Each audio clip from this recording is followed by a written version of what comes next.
Welcome everybody to the Battlerite Asia Clash of the Assassins tournament.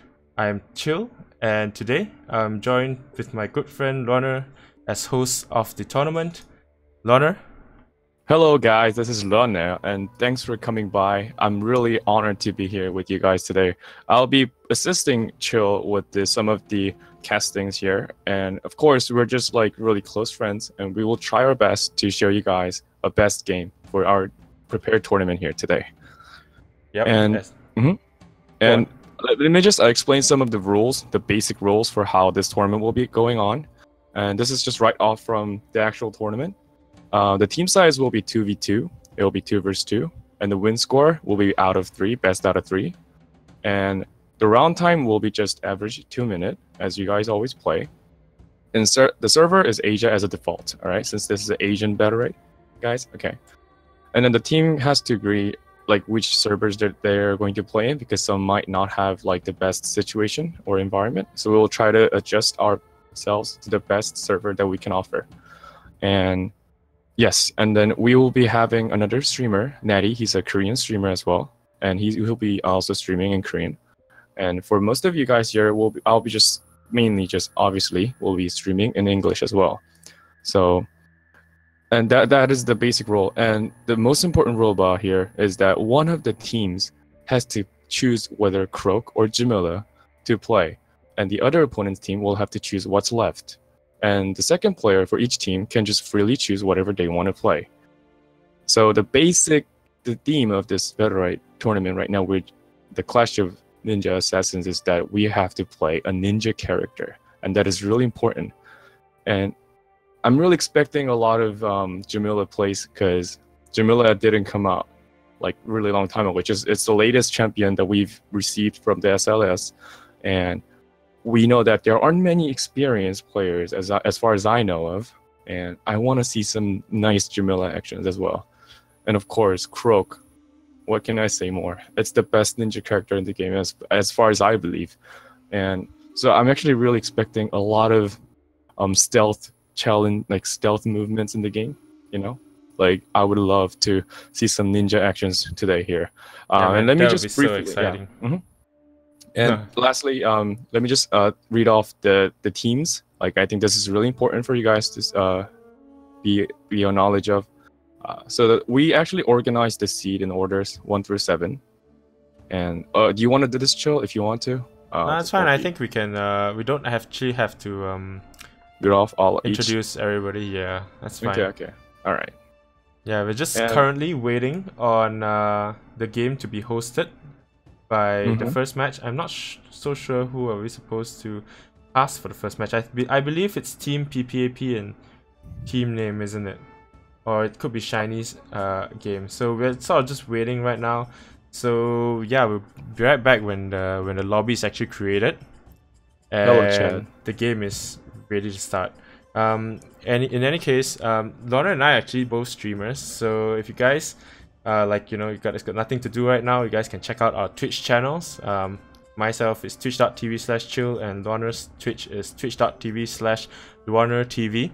So yeah, in the meantime, we'll just wait till the lobby is created, and yeah, we'll be right back, okay? All right. I just want to say some highs to all the viewers right now that heard Hello Poop and hello Sainu and all the people, Tunni. Like, thanks for coming by. Like, I know there's been a lot of supports for the viewers who would usually play with us most of the time. You know, thanks for also coming by for this amazing tournament. And I want to call out for just Inui for holding this tournament in a Battlerite Asian community.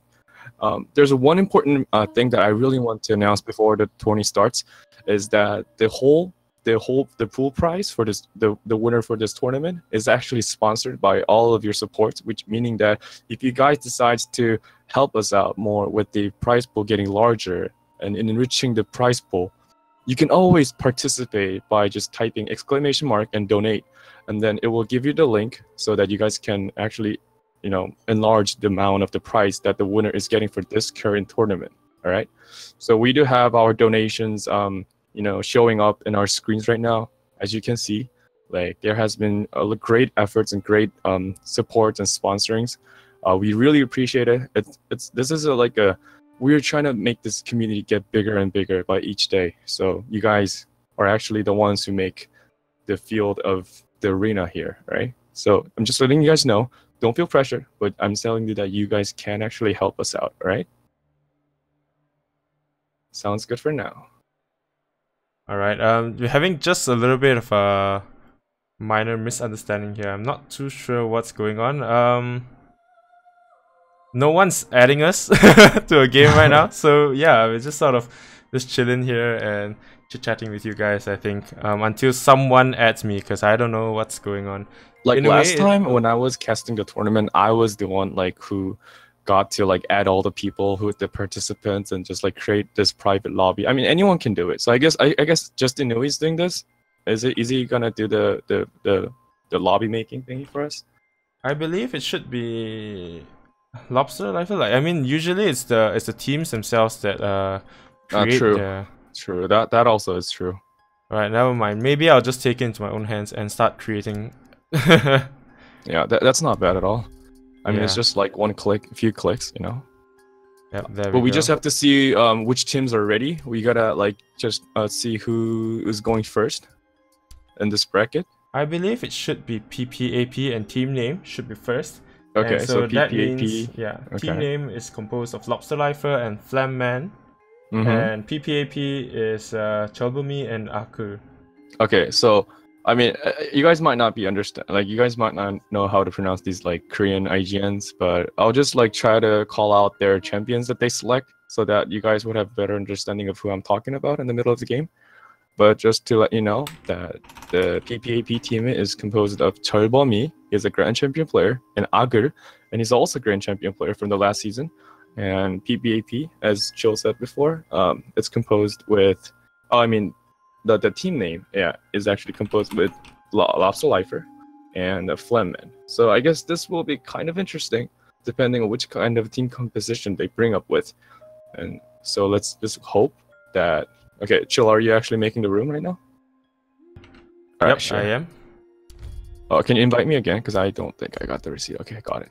Yes, I've gotten it. All right. All right. I believe we've got everyone in here right now. So how are you going to do the maps? Are you gonna ban the maps, or are you gonna just? So in the rules, the first map. So I believe this is a round 1 match. So it should be on Blackstone Arena Day. So I'm gonna put the map as Blackstone Arena Day. There we go. The win score is 3. And they will play up to 2 maps. So each team has to win 2 maps to move on to the next round, basically. Oh, so okay. Yes. So right now they should be choosing the champion. And we'll just wait for them to decide which team will take the Jamila, which team will take the Croak. Right, and of course, the second champion in each team is also very, very important. Maybe I can translate if they don't understand. Like, yeah, I mean, I think they're all communicating in Korean. So, Loner, I think you can translate. I think because I don't know what you're saying. Wait, so you want them to choose either who's gonna play, but the lower seeds guys to choose this one, right? So the lower seeds. So explain to them that the lower seeds has to choose which team will take Jamila, which team will take Croak, and then the lower seed team will choose which one would be the second champion, and then the higher seed team will pick their second champion last. Alright, so in this case, the lower seed team is Flemman and Lobsterlifer. So Lobsterlifer and Flemman can choose whether they want the Jamila or they want the Croak. Right, but they have to say it in this chat, right? Before they choose the champions, right? Yep. Okay. That's right. So, yep, we're just waiting on them to choose the champion. Obviously, each team has to have 1 Jamila and 1 Croak. The second champion pick is actually a very, very important choice. Alright, so they're taking Jamila. Alright, so Lobsterlifer's team will be picking Jamila, and that automatically means that Chalbumi and Akel's team will have Croak.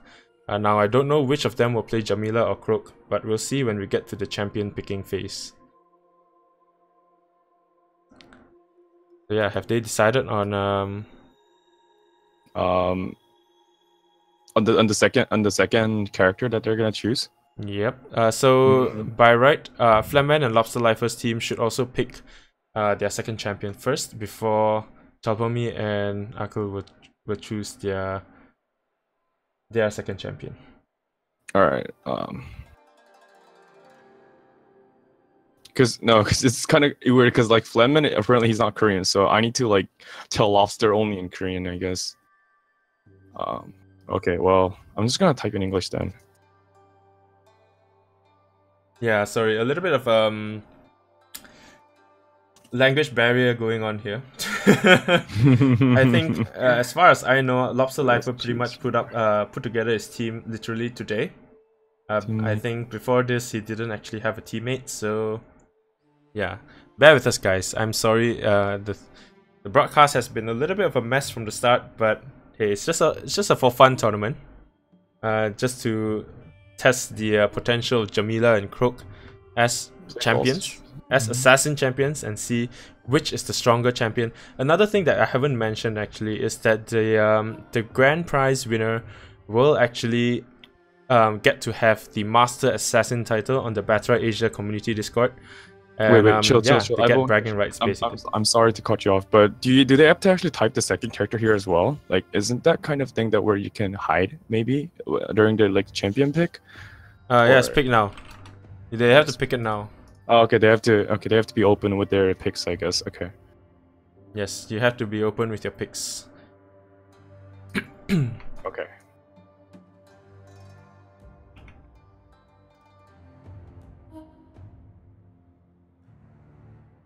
Alright, so it seems like Flemman's team or Lobsterlifer's team will be picking Lucy, and Iva will go with the Croak. So one side will have Jamila and Lucy, and the other will have Iva and Croak. So there we go.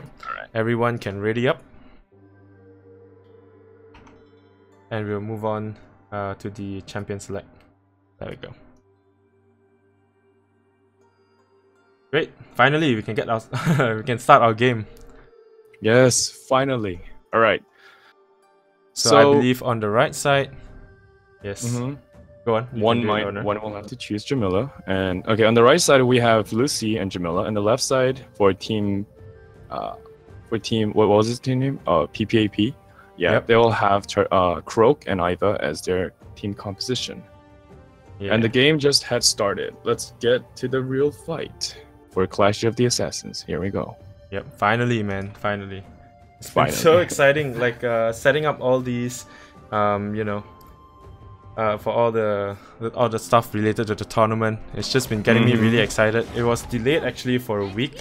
By right, it was supposed to be last week, but hey, finally it's happening, and we'll finally get to decide whether. Let's just give us a big applause for Chill for preparing all this thing. Like he has been actually making all these layouts and stuff. I mean, he's been doing great work.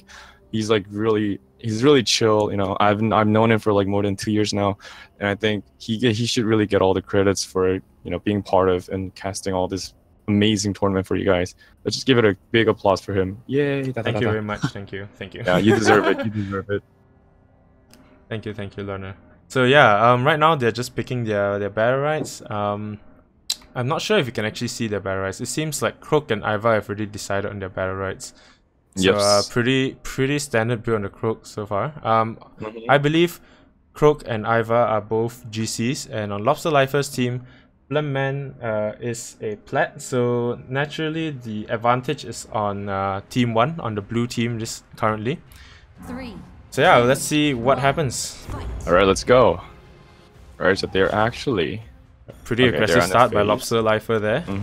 He threw his into there, but he missed it.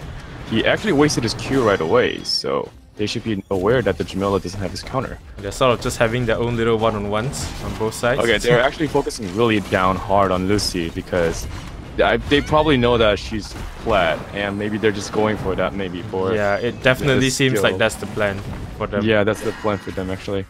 And that's it, like Lucy was gone within, I don't know, 20 seconds? It will be really hard for Jamila to stay by herself because she doesn't have that much of like a health sustain. Like she does have some few loadouts that gives her health, but look at this Battlerite. Look at her loadout. She didn't actually go for any health gain Battlerites here. like usually people would go for the health return for M2 loadout, but she actually went for just snare duration increase. Okay, so Lobster went really super aggressive here. 3, 2, 1. Yeah. Right, so hopefully Lobsterlifer might be able to peel for Lucy a little bit better in this round. Maybe. It's really hard for Jamila as an assassin type Look character. Look at that. They Lucy. just literally just used and hopped their whole skill on Lucy as they got off the mount. They didn't even care for Jamila as they walked past Jamila. And they just completely ignore her, and it's working because just turn it into a 1v2 and make it a one-sided fight. It's a little unfortunate. Yeah, it's kind of unfortunate. But you gotta admit, their team comp is actually really good for like going right into the support in the back. You know it, right? Yeah. Zaiba has her jump, and Croak can actually jump. So like this is a perfect composition to just melt down Lucy right here. Yeah. Wow. Well, I mean, I guess they had their plans. I guess, yeah, right. Yeah, I mean, but one thing I really feel kind of unfair, to be honest, is that like when you call out the champions for the second pick, like they can always counter pick, in my just opinion. So, like I'm sure that I think letting them choose the second pick on their own could be also like a thing where you can kind of like play unexpectedly, you know. Yeah, but the thing is, like, because the lower seed gets to pick the first champion on each team, you gotta have to let the highest seed team pick the second champion last. That is true. Okay, let's see. Okay, that is actually right on point. I cannot disagree onto that. Okay, there we go. That was such a nice incap going down by Aiba. She actually incapped Lucy on the right point, and I guess Lobster really knows that he cannot win this 1v2 against two GC players right here. I mean, it's kind of sad. Like, Lobster is a really good player. I know him. I've been playing against him. And then I guess it's just a little bit for the team comp and the strat. The strat is actually just a big part, I guess. Yeah, I mean, and I think in this case, it's really just the player quality. Like, I mean, a GC Lucy would probably be able to survive much longer. But unfortunately for Lobsterlifer, yeah, the fact that his teammate, you know, is only plat. It's unfortunate for him. So yeah, now there is a second round. So bear with us, guys. You guys can pick. Wait, can they change their champion again? or? Yes, they can change up their comps. Okay. That is what they are allowed to do.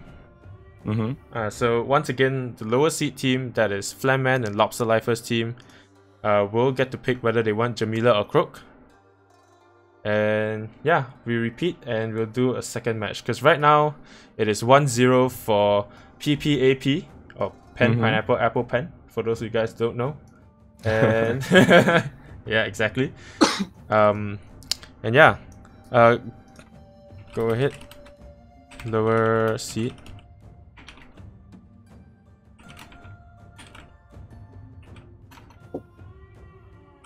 Can they actually pick the Croak or Jamila pick again, or? Yes, so like just now they went for Jamila. Now they might want to change up their strategy and go with the Croak instead. I mean, it's up to them. Yeah, it's up to whether them. They believe that the Croak would do better against the enemy team or not. I guess it really kind of depends on what kind of champion Flamman picks, because he just chose, like, honestly, Lucy's really hard support. I would consider it. It's really definitely not a beginner friendly kind of champion. I guess like if you get like bitten by two melee champions, or like if you have aggressive players, it's really hard to survive with Lucy. Yeah. So I guess certainly Flamman has to really rethink about his champion pick right here, because the previous game just shows. We're still just waiting for them to pick the champions, so just bear with us a little bit, guys. What do you say about the previous game? You think Flamman would just pick a different character, or do you think he's going to pick different? Well, I see that he's an expel alchemist. Basically, he is actually he is a Lucy main. Yeah, he's Lucy main for sure. Alright, so it seems like a Lobster's team has chosen Jamila. Once again. So that means that PPAP will have to take Croak for a second round, and it seems like they have changed from Lucy, to Oder. Nice. I guess it's a bit better than Lucy for sure, because Oder is definitely a lot more mobile. A lot harder to punish. And they're gonna go with the Croak Iva combo once again. I mean, if it works just now, there's no reason There's no reason to change it. So it's good. Fantastic. With that, we can ready up and go. So it's going to be just the only change that is here is that the team name team will have Older instead of Lucy this time. That's right. And actually, yes, playing Jamila. Okay. Yeah. So it's not Flemmen on the support right now.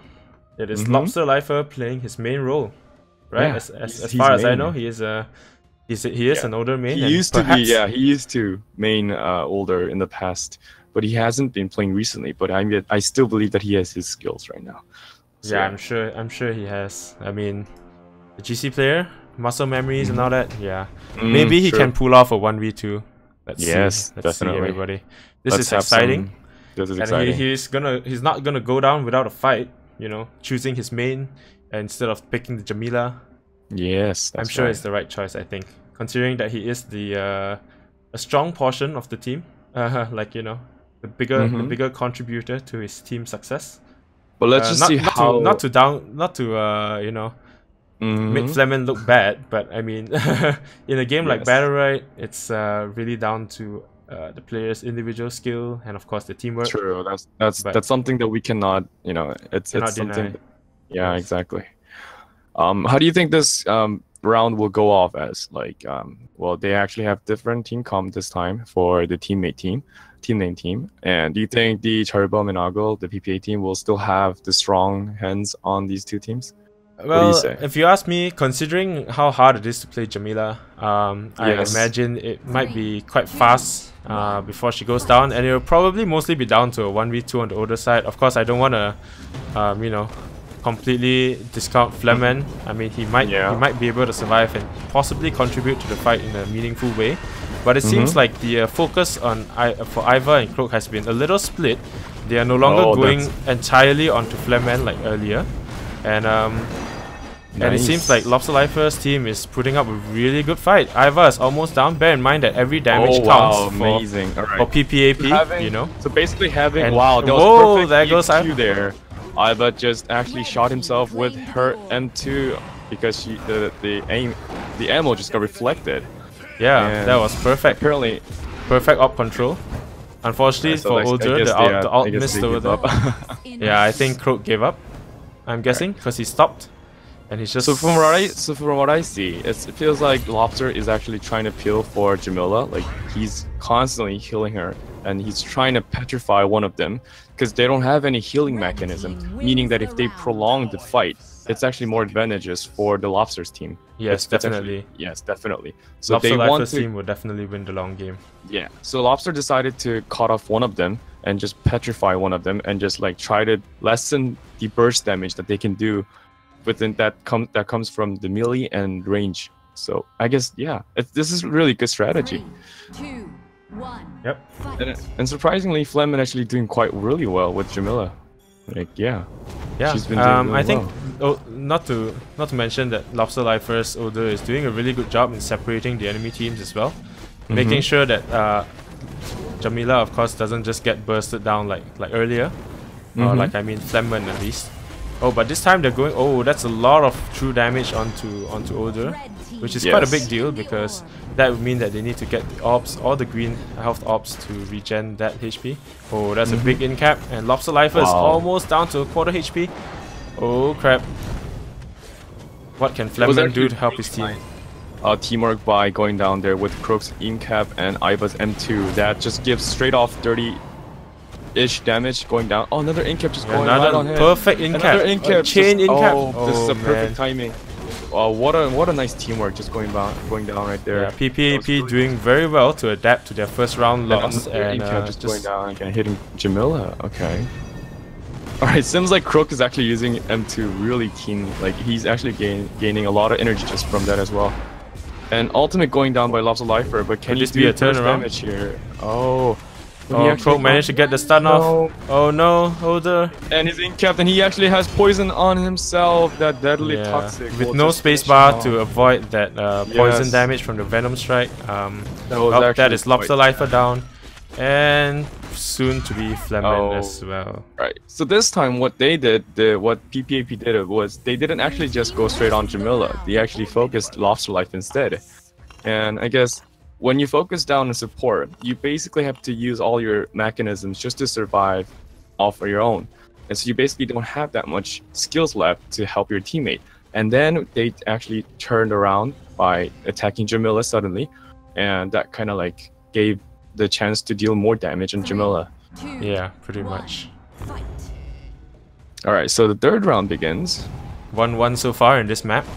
Bear in mind that PPAP really is up one map, here. so if Lobsterlifer's team or team name loses this map, they are out of the tournament. No, they go to the lower brackets. I'm sorry, they go to the lower brackets and they will have to fight their way up if they would like to chance at winning the grand prize. That in-cap though, okay. Yeah, very on point with the in-cap. Really nice teamwork. That in-cap on each Croak and Iva is just so right on the point. Yeah, and Lobster actually misses his Petrify. That's a bit sad. Oh, what a burst damage coming down. Iva is really low. But Lobster doesn't have... Oh, he actually got away with this. Oh, what a nice E. Oh, no. And he wasted his Q right there, and Iva just lets finish him. And also that spit from Croak deals a 6 damage, finishing off Lobsterlifer right there. Yep. And so I guess this will be another game for the PPAP team. Probably, most likely, unless Flemmen pulls off some miracle. But I must say that PPAP's in-caps have been very on point. Both of them, both Iva and Croak, are pulling off really nice in-caps. So and, I guess this that is what is really nice. Yes. Yeah. Having one range that can in-cap, and also melee that it can in-cap, and wow, it's just impressive. Good teamwork, and I can tell that these two guys in PPAP, they have played together quite a fair bit, I think, judging by their what do you call that? Teamwork and the play style. Yeah. They've got a lot of chemistry and stuff going on with their in-caps. It's definitely showing there. Yeah. I don't know if Lobster actually had played with Flemmen before, but I think that they really haven't, as far as I believe. I'm not sure, like if the bracket is actually made by Inui or if they decided to participate within the team of twos. But yeah, it feels like PPAP is showing a greater teamwork in this previous games right now. And actually, Iva is actually getting a bit of damage, getting chunked here. Nice damage going down by Jamila, and actually, but Lobster's going back, but the orb control is actually on the PPAP. Oh, but PPAP still got the orb eventually. They still got the orb. Lobster did a pretty good job trying to contest for the orb, but ultimately it was still PPAP's orb. Yeah, it was basically like the side that they were on were too far from the orb. Lobsterlifer's ultimate going down, but he actually misses the Croak, just barely missing the Croak. Making out. Jamila is almost down, but that was a lovely counter. Are they going to take down Iva? Are they going to take? Oh, that's the double petrified. This can actually be a big turnover here. If Iva gets finished here, he actually uses M2, but he misses it. Oh, Blue Team got another orb, with giving them a little bit of health to survive. And every orb and health up counts. Oh, that was a lovely hook. That was a lovely hook, and Iva's just about to get down. And he actually gets a shield, but no, he couldn't make it. Wow, what a nice team play. So like, that was lovely, to be honest. That was lovely. It was really lovely. We'll have to see if Croak can manage to turn around. Lobster didn't have space, so he couldn't iframe that damage. Who gets Blue Team actually managed to get another orb, giving him another extra damage. But having Lobsterlifer... she missed the R. That was kind of unfortunate. Big. Yeah, because that would just have given her more HP there. And, okay, so Croak actually used his Q there. Oh, the toxic I think that's a little tough. The Phantom cut 22 damage, and there goes. That's huge, yes. That is very huge. Wow, this is really intense, guys. 2-2. And Lobsterlifer's team, or team name, 1 round away from going to the losers bracket, fighting for their lives, trying to push it to a map 3, which is the same map actually, because we're not changing the maps for this round. But yeah, just hanging on basically. This is actually really impressive. The previous match, the Lobsterlifer Petrify was perfectly on the point. That's why they were able to split Croak and Iva, and that's why Iva was able to get shredded there. Okay, let's just move on to the 5th game here. Let's concentrate what's going to happen. I guess Lobsterlifer is actually going really aggressive in the point, and Iva is also actually trying to deal some damage to Lobster. Yes. And, okay, the E goes down, and Jamila gets countered. She wastes her counter as well. Jamila should go back because she doesn't have any of defense mechanism left right now. She will get shredded if she gets caught right now, and Jamila tanked the hit. She tanked it, but it worked actually. No, the blue team still got the orb, the unfortunately. blue team still got it. Oh, there's a nice stun on Croak. Oh, nice don't. They actually casted the counter, but Jamila is almost down. But Iva is also down. Okay. Oh, that's a big in-cap. Nice in-cap there. Team names gotta step it up right now. This orb is really important. This orb is really important, and actually, PPAP team gets it. Oh, Iva misses her in-cap.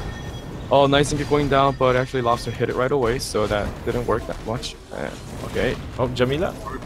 Jamila is almost down. Another in-cap still goes hanging down, on. Hit it right away. Jamila is pretty much on quarter Lobster health is almost the doing- entire round. And Ivar is going down! Fleming! Oh my god, can you believe it? And it's a 1v1. It's a 1v1 between Croak And the Older.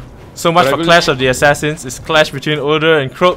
Come on, let's see who's gonna win this round. Lobster is 1v1. actually doing quite a lot of damage. Make sure he doesn't get more damage and loses his whole HP there. Oh, lovely Oh, snare. the Q goes down. Croak doesn't have his Q. Moving perfectly there to avoid getting hit by Croak's jump. That's All the very positioning important is when you're really fighting essential. Croak. Yeah. Because the orb is up right now. You guys have to know that. The in-cap goes down. Oh, he misses it. he He actually misses uses it. the space on the right point. And the Perfect Croak timing. is just getting kited perfectly by Lobsterlifer. Oh, and then You can Lobster tell. has sustain because he can heal himself. You can And tell that Lobsterlifer has ultimate- so much Oh, experience dealing He with the actually Croak. gets him during the stealth. What a nice prediction there. Yeah. Right. Perfectly played so doing far. a lot of damage. The passive on M1 for the Petrify didn't go hit. Oh no. Yeah, he thought the Croak was gonna go for him, but actually the Croak was going to he go for actually the just orb. went for the orb instead.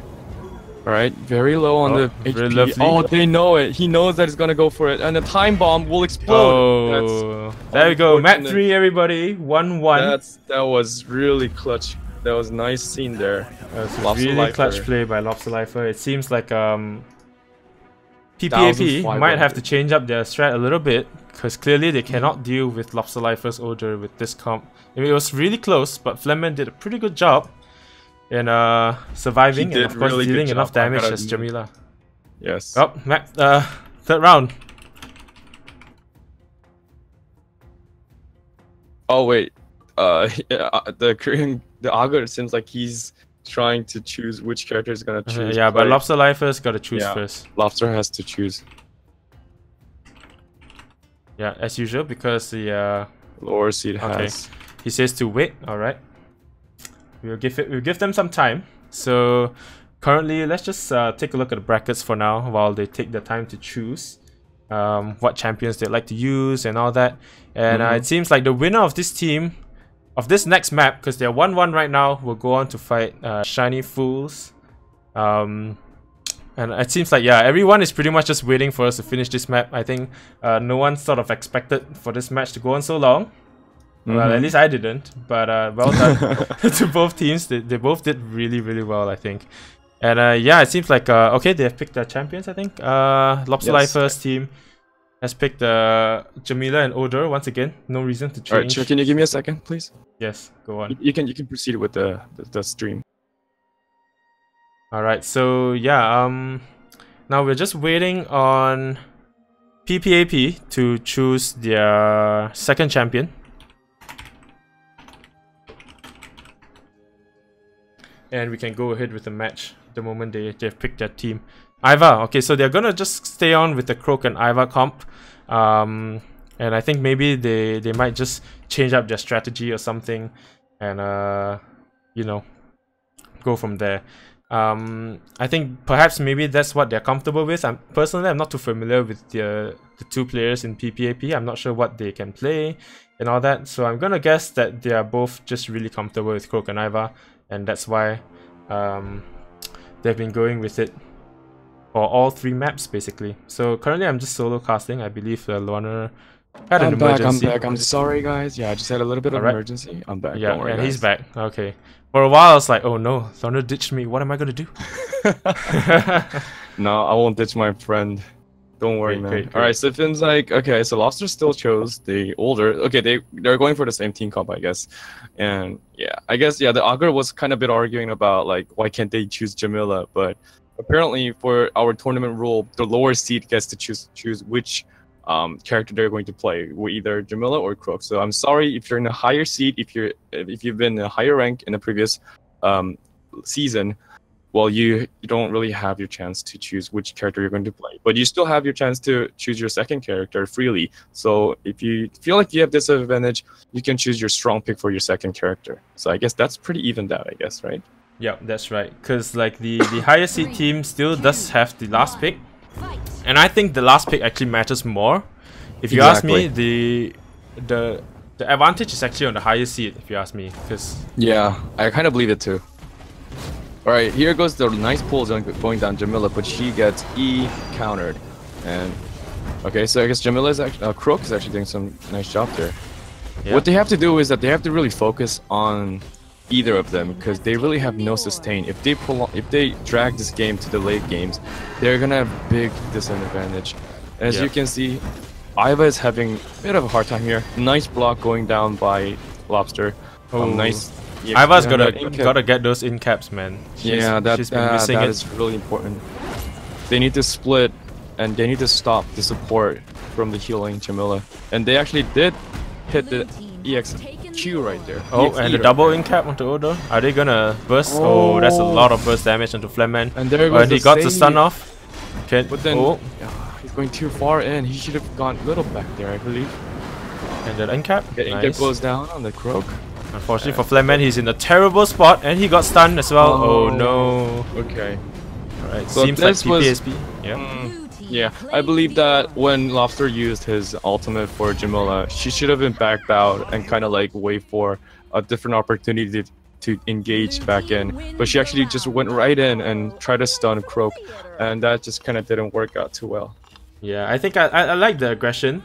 Personally, I think they with the older ultimate, they can definitely push for for a kill there. Maybe not a kill, but at least bringing someone down to like at least quarter health or something. True. But unfortunately, like that didn't turn out too well because for Lobsterlifer, he's behind the wall. He couldn't see what's going on behind the wall. Exactly. And it was really hard to follow up in that case. There's like limited selections, there's like limited parts in the screen where you cannot see if your teammate or opponent goes too far. And while they're going super aggressive on Lobster right now, he has been damaged by Iva with his M2, but he was able to block it with his Q. But now let's see how the things turn out right now. Okay, Jamila's getting focused right again. And I don't know if Lobster actually has enough HP. Oh, that was a lovely in cap. And Iva is going low. Yeah, both Iva and Croak are slowly going low. They're getting the orbs health again. advantage is definitely on the red teams. But I must say that like from the previous games and even now, like the orb control is way better on the PPA's team side. They're actually very keen on the point when the orb is coming out, so they try to stay in the middle. And they're Iva is almost going down. They're really good at zoning out them. Yeah. The Phantom Cunt goes in and the Croak actually gets damage right here. And Iva, with low goes HP, down. he was trying to get the orb, but Lobster was like, nope, you can't. Nope, you can't. Yeah, it was a pretty terrible positioning there on Iva. I mean, well, not positioning, but she was in a pretty terrible spot. She was sort of cut off by Odor. The greens are nowhere near her. Yeah, and of course, it was like he didn't really have enough choice.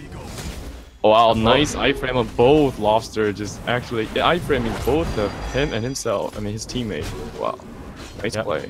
Lovely play so far, but for both teams tried to get that orb for the turn back, but he wasn't able to. 1-1. Now, this is pretty intense because like this is actually third set of the game, and they're actually on the 1-1, which is like it's like a deuce, you know? It's like exactly. Win, right? Yeah, now it's just pretty much down to a best of 3. Best of 3 rounds to be exact. And like Inu says, intense first match. Did not expect that. Yeah, neither did I. But well done to both teams, man. Lobsterlifer pulling is more than his own weight, in fact, and doing a lot for his team right now. Alright, so the third game starts, and Lobster is trying to zone them out and heal Jamila as much as possible. Jamila is just waiting for the right time to pull off Iva or let them trigger their counter. Lovely phantom cut. That and it went off. Hit him. That actually hit, yes. So one thing I've been missing is that the PPAP doesn't seem to have the same target focus that they had in the very first map where they targeted down Flemman's Lucy. Like, I'm sure if they do something like that, they can do enough true damage to bring down Lobsterlifer's team, because Lobsterlifer won't be able to heal up that damage. Exactly. And of course, like if they pull off some nice in caps, that would help a lot as well. But they just haven't seemed to be able to do that in the past couple of rounds, unfortunately. Because like if you look at it, Iva has an ability to actually. Oh, there goes Jamila. Oh, there goes Jamila.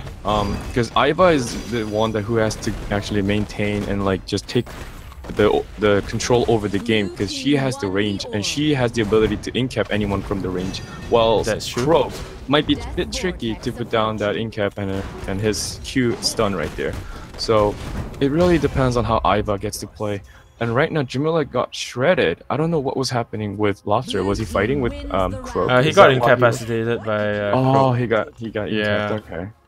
Unfortunately for him, and so he couldn't back his Jamila up. But even then, Jamila was behind the wall, and it would have been pretty tough for Lobsterlifer to back Jamila up without using any sort of movement abilities. So I guess like what Jamila has to always keep in mind is that she has to be in the sight of Lobster, the older, because otherwise she won't be getting healing, she won't be getting the heal, she won't be getting all the support. Yeah, pretty much. Unless she's really confident that she'll get her counters off, she can pull off those nice iframes, which Jamila admittedly doesn't have a lot of. So yeah, but what I like is that she has been getting some really nice shadow slices and phantom cuts onto Iva. Yeah, that's actually really Iva is almost down to half health right now. Oh, nice pull. And the hooks have been on point as well. The counter just went off. And double incap. Oh, double incap. That was sweet. That was sweet. It's not actually easy to see in the real games. But look at Iva's damage. Oh, yeah, man. Wow. Iva is still dropping, even though they did get the orb. Exactly. Oh, Croak is actually petrified here. Will Iva go down? They actually Iva is really close to death. That is perfect play, guys. This is really clean. Okay, Lobster uses ult. And he got the Iva stun. That means Iva is gonna go down. Wow. That was most probably it will be Lobsterlifer's round here, or team names Croak round. actually has a lot of HP right now. If he actually is able to put down a nice ultimate on both of them, he can actually turn this over for sure. Yes, for sure. And actually, if he does it right now, Older doesn't have his ult. Okay, Older doesn't have his space. He saw that. His space. He saw that, but he's not using it. He's saving it for some reason. And no, now it's too late. Now he's gonna have his space back. He's got to start off though. Stunned. Oh, that was nice. That might be actually worth it, but his health is really low right now. Yeah, he was waiting too long and just face tanking some lot of damage. He got it up. Oh my gosh, that was such a nice all save there. But he gets but Fleming with the clutch hook. 2-2, guys. Yes, 2-2. Yeah, this is so tight. The last round of the last map of the first round. This actually feels like the final round already. I know. Is this one of the finals? Like, this is the first round for the game. Like, why is it so tight and intense? We might be here for a long time, guys. First match, 45 minutes in. I know, anyway. Oh my god, this is actually crazy. Sorry for you guys for waiting for next games. We didn't expect. Like I said, man, Lobsterlifer just doing work, man. Holy crap. Oh wow, yeah. Lobster is going super aggressive, hitting all his M1s right now, but he has to be careful. Okay, Croak just missed out his Q, so he doesn't have any aggressive mechanism, and Jamila decides to target Iva right away. Yes, Iva is actually quite low. Oh no, Jamila actually missed her E there. If she did get Iva there, she would have put out more damage on Iva. And actually, Lobster is actually still. Oh, Red Team got up this time, which is pretty huge because that means Odo has his ult. And unfortunately, he didn't get anybody with it. But that's okay. Iva is really low right now. 57 health left. Her incap again. But no, Lobster's bit in a danger. Croak doing a very good job in pressuring Older. Oh, and he got the shadow slice in the final cut. Can Lobster make this? Can Lobster make through this? And actually, Iva and no, I don't think Lobsterlifer is gonna make through this. He actually has his heal though. Oh no, Jamila has to help Lobster right now. No. Unfortunately, Croak did a really good play there, completely outplaying Lobsterlifer. Oh wow, that was like probably mean that team name will be going to the lower brackets, and PPAP will move on. But it was really nice play. Like, it was amazing. You guys, it was amazing. At one point, I really thought it was team names. Yeah, exactly. But Croak, I don't know whatever happened, just did really well, and yeah, managed to kill Lobsterlifer. All right, let's give applause for these great two teams who fought so fiercely. Really well done, everybody. That was a really nice comeback for the team name, but it's very unfortunate. But I believe that they do have the ability to actually go higher rank if they were just a bit luckier in some way. Thanks for the game. That was nice games. All right, and I'll just go ahead and invite our next team, next two teams, it would be Tunni and Clarinet's team. That is Give Us Croak and Musician, basically. So let me just invite the oh. Alright, you did the invites. Yep, I'll do the invites. We've got Clarinet, kangjunpyo. Clarinet's teammate is Chisaryang, which I do not have. And we need to get Tunni in as well, of course. Very, very intense. This will be very, very intense. Yes, one of the best players in Asian servers. And this will be very interesting because they will not be playing mostly their main picks, because Croak and Jamila is not one of their mains. So we get to see their ability to bring out how much they can, put on with their new character and new team composition. Let's see how they do it. Yep. So apparently, okay, the Chisaryang team. It's a bit of a yeah. We need to get Tunni in. I think we just need Tunni. That's all that's left. Go on. Okay. All right. So as you look at the team name, the clarinet's team name is actually Musician. All right. I guess that's where his name comes from.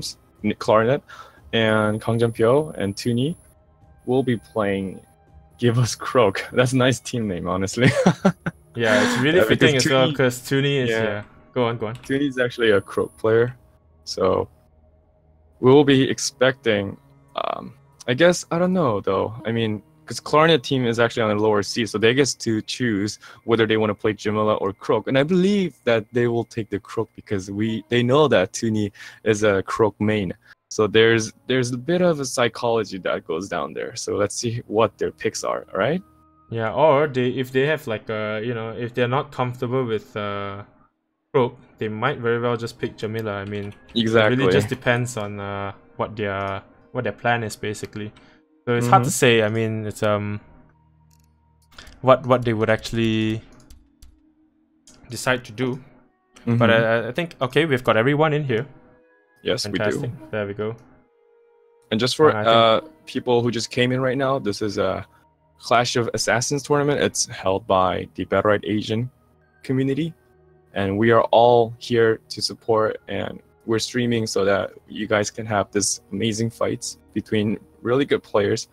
And as you can know, just to like kind of re-instruct the basic rules for this, one of the teams has to either have Croak or Jamila as their team, their own team champion, and that's what makes this tournament called the Clash of Assassins, because we want to see some ninja actions going down. And yeah, that's right. So just for the people who just came in, I just wanted to kind of briefly tell you about what this tournament is about. Okay. All right. Okay, it appears that Clarinet's team, i.e. Musician, the lower seeded team in this matchup, is having Croak and Rook as their lineup, and on the Tunni's team, or Give Us Croak, unfortunately the enemy team did not give them Croak, and they have Jamila and Lucy. So let's go ahead and start the game, shall we? Sounds good to me. Very smooth, very fast, unlike the previous match where both teams took a little while to pick their champs, but we are efficient here right now. Alright, so gotta speed it up, before the game starts, what are your expectations on these two teams fight? Well, honestly, it's hard to say. Well, on one hand, we have Clarinet on Croak. Now that's something that you don't see very often, because Clarinet is known for his Poloma plays. Yes. Or support, well, mostly support plays. And right now he's having Croak, pretty much just to deny Tunni from having Croak. That's what I imagine. But as far as I know, Tunni has practiced a little bit with Jamila because he knows that no one's going to give him Croak. And of course, he has kangjunpyo as well, so that's pretty important. Personally, I don't know Chisaryang really well, but I'm guessing he's probably pretty confident with Rook, and so we will have to see whether the 2 melee comp can punish kangjunpyo enough and grab the win, or will kangjunpyo survive long enough and give his team the win by basically outlasting the enemy team. I think that's what I'm thinking. That's the most biggest part that we have to focus here when the game starts. And I think we do have the loadouts chosen, and I think the game will start in 10 seconds. Okay, let's get to see what's going to happen in action. Yeah, once again, everybody, this is a crowd-funded tournament, so I believe right now the current prize pool is actually $85, and Johnny Brova actually donated an extra $5 to the prize pool. Okay. Yeah. I'm sorry to cut you off, but yeah, we just have to see the game. The game has started. Alright. Probably not the best time to plug the donations, but Rook is really low right now. All thanks to Tunni. Tunni doing a really good job in dealing a lot of damage. Very good job there, not proccing the Rook's counter, and down goes Chisariang. Oh man. And Clarinet is trying to do some damage, but kangjunpyo just doesn't die here. Like, yeah, kangjunpyo doing a really good job surviving. Exactly. And that Q goes down, and the Phantom Cut goes also down. That practice of Jamila by Tunni is showing. Yeah, it is showing. Exactly. Showing right now. Clarinet has an ult, but unfortunately, perfect. She was one hit away and eventually goes down. So very well done there by very well done there by Givers Croak's team. And as I was saying just now, like, you know, you guys can donate to the tournament for higher prize pools for our winners. I believe the first place prize will actually get 65% of the cut, 25% for the second place, and 10% for the third place. Just type ! Donate. Oh, sorry about the 1-1 score there anyway. I forgot to change that from the previous match. It is actually in fact 0-0. Yes. I am trying to keep up with streaming and casting this at the same time, so do bear with me if I do make any mistakes. It is 0-0. It is the first map. And yes, so far 1-0 for Tunni's team on the first map. Wow, Tunni's doing so much damage on Rook right now. Oh no, KJP in a terrible spot with no energy to roll out of there. But he actually the barrier just to walk out, and the barrier was so right on point. And yeah, Tunni's doing a lot of damage right now. Oh, the counter comes down and Phantom Cut goes down on the Rook. If he doesn't have his M2, oh, there you go. Rook just goes down by the damage that Tunni puts on as a Phantom Cut.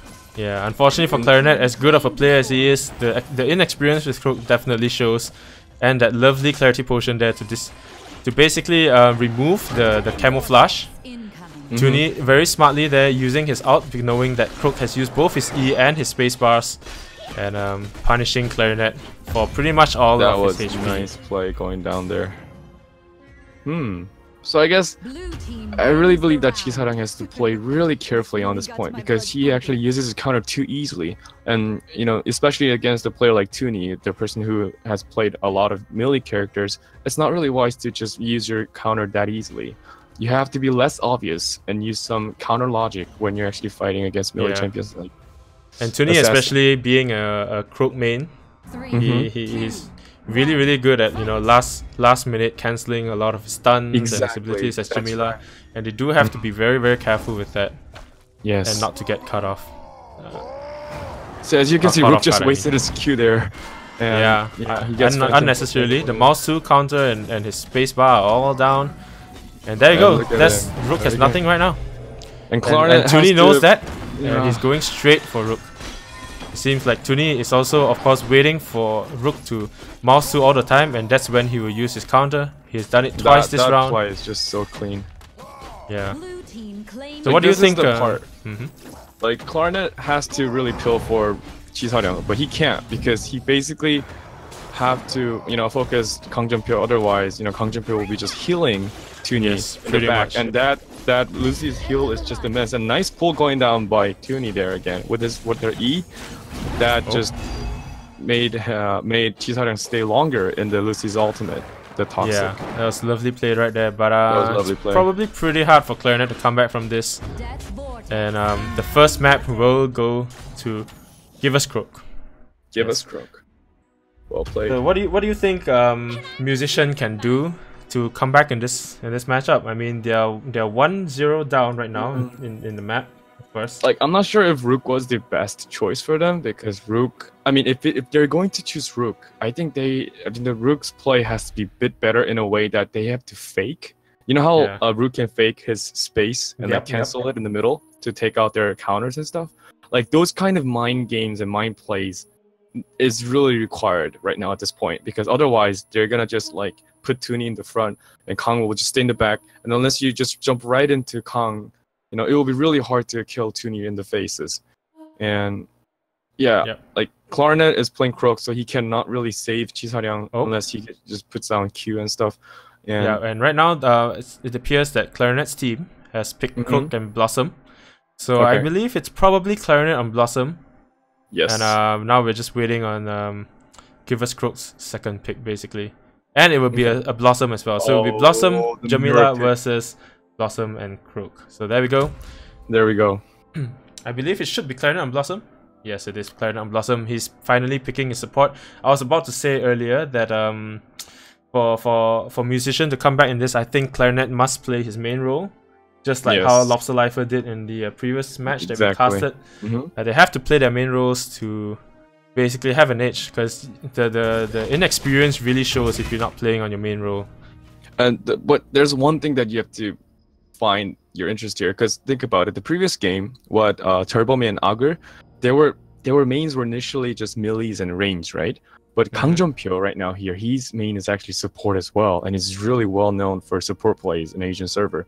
And basically what I want to say is that Chisaryang, I don't know what he usually plays, but I believe that Croak is not his main right now at this point. But Tunni and kangjunpyo, actually they have their strong hands here as well, because what they're playing right now is actually really similar to what they usually play. Yeah.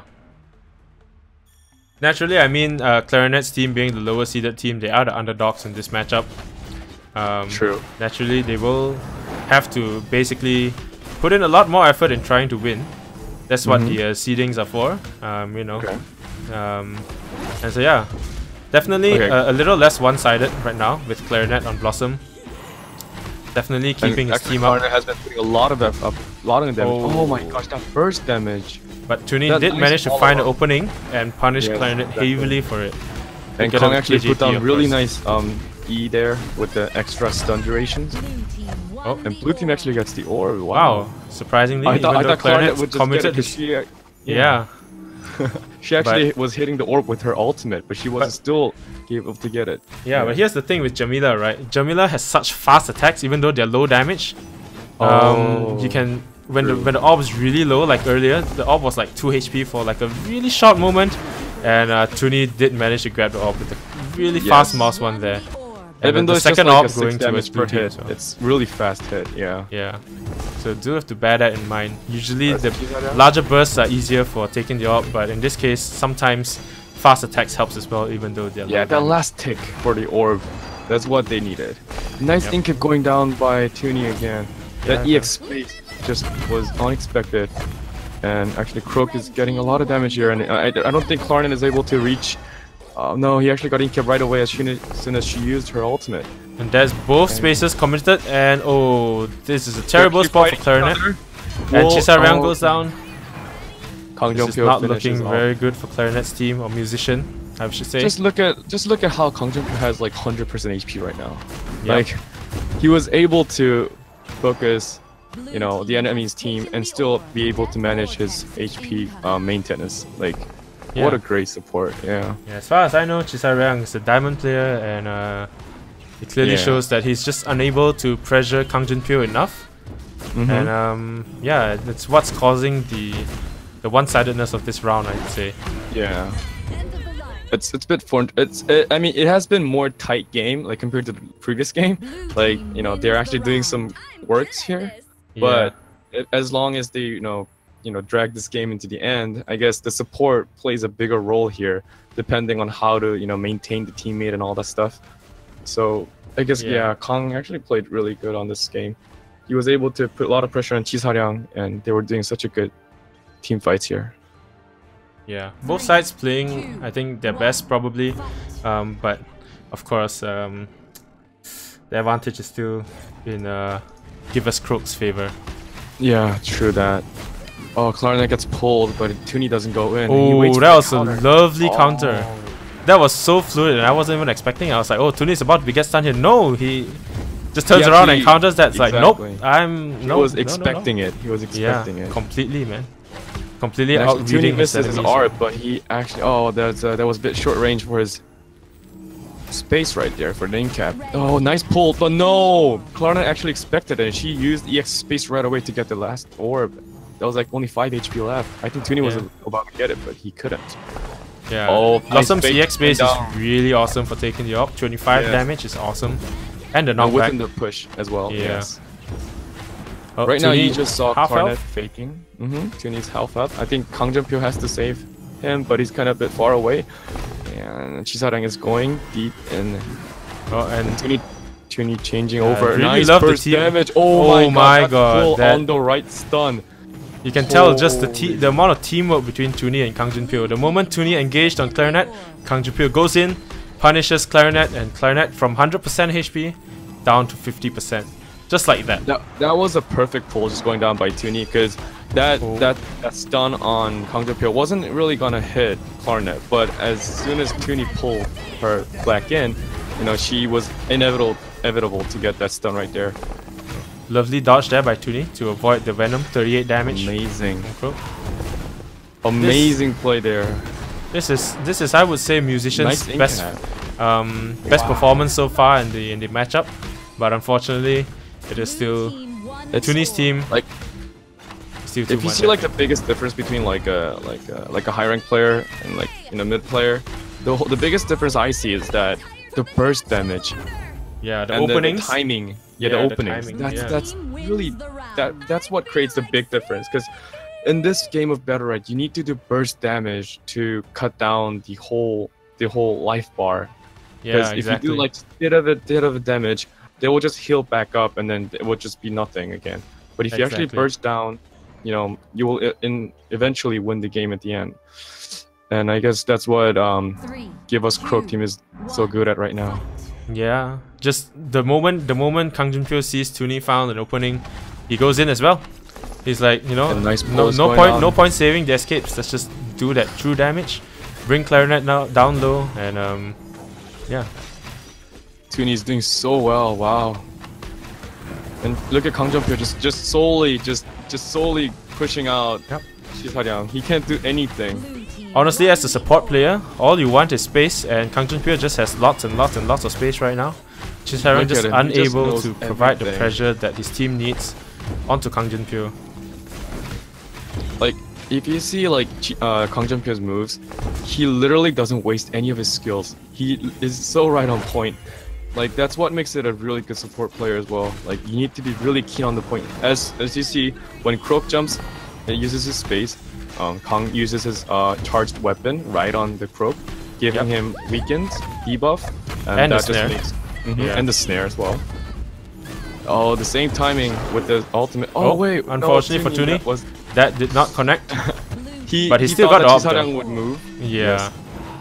a little bit of a misread there, but oh, Will he able to dodge this one? No, he wasn't. unfortunately able not. to. I think his spacebar was still on cooldown probably. But still, That's the thing about tree and Jamila. all yeah, exactly. But the kangjunpyo's EXQ definitely did soak up most of the damage there. Yeah, that was actually a really nice prediction going down there. Oh, the counter didn't get activated. Oh wow! Oh. Actually, Tunni actually wasted his space, and now kangjunpyo just went right in front of Clarinet and used Reflector just to save Tunni right there. Otherwise, Tunni would have been having got like more damage just by that one ultimate. From Yeah, I must say, wow, that was a nice Clarinet's move there. Clarinet's team is doing really well. Tunni is Yes. almost down. I mean, he's almost down to about 40% HP. What they need is just a nice opening. Nice opening, yes, that's true. But bear in You mind gotta that wait Croak is until also the at Clarinet half health. changes his target. Yes. Oh, nice in kick going down. Oh, what a Really- lovely nice Phantom out by card. kangjunpyo. Oh my God. That third hit to push the... Oh man, the Croak back from stunning him. Wow, that was amazing. beautiful. And there we go, guys. I think most likely that is 2-0 for Give Us Croak. Not yet! Tunni's almost down! I can't discount Clarinet. It's I almost think doing. QQ has donated us. Oh wow, Oh. that was a nice play going down on Clarinet. Will Kong and Clarinet just this is so intense. I mean, Clarinet has really he's not in an advantageous position because he has lower HP, but will they actually bring this to the next game, or will this be the end? While they do their one-on-ones, I mean, let's just let them do their sorry about that. Let's just let them do their thing. Thank you very much to QQ. I'm crying. Oh my god, $500 US. Is that right? What? Did you just donate $500 US to the prize pool? $500 QQ. US? QQ. One and only Lord QQ. If you guys don't know who QQ is, he's actually one of my most loyal viewers and also one of my biggest supporters. But man, let's make this more interesting, he says. Wow, okay. Well, yeah, that just pretty much upped the stakes. Everyone's gonna fight for this right now. $500. This is even more than like some of the other tournaments that they have in Europe and and NA. And this is just like a for fun tournament. Wow, shit. All right, GG everybody. That is match 2, going to Give Us Croak. Very well done, Give Us Croak. Unfortunately for musician, they'll be going to the lower bracket. And yeah, let's in the meantime, I'll just show you the brackets and we will set up the third match. I'm actually speechless right now. I mean, that just prize pool just went. Wow, that just, oh my gosh. We really appreciate all your help and that donation. I mean, it's just the best thing that you could ever done for us. You know, all your supports are making this game more interesting. Just letting you guys know that. All right. Yeah. Thank you so much. I believe. What is our next match currently? Wow. Now things got real serious here.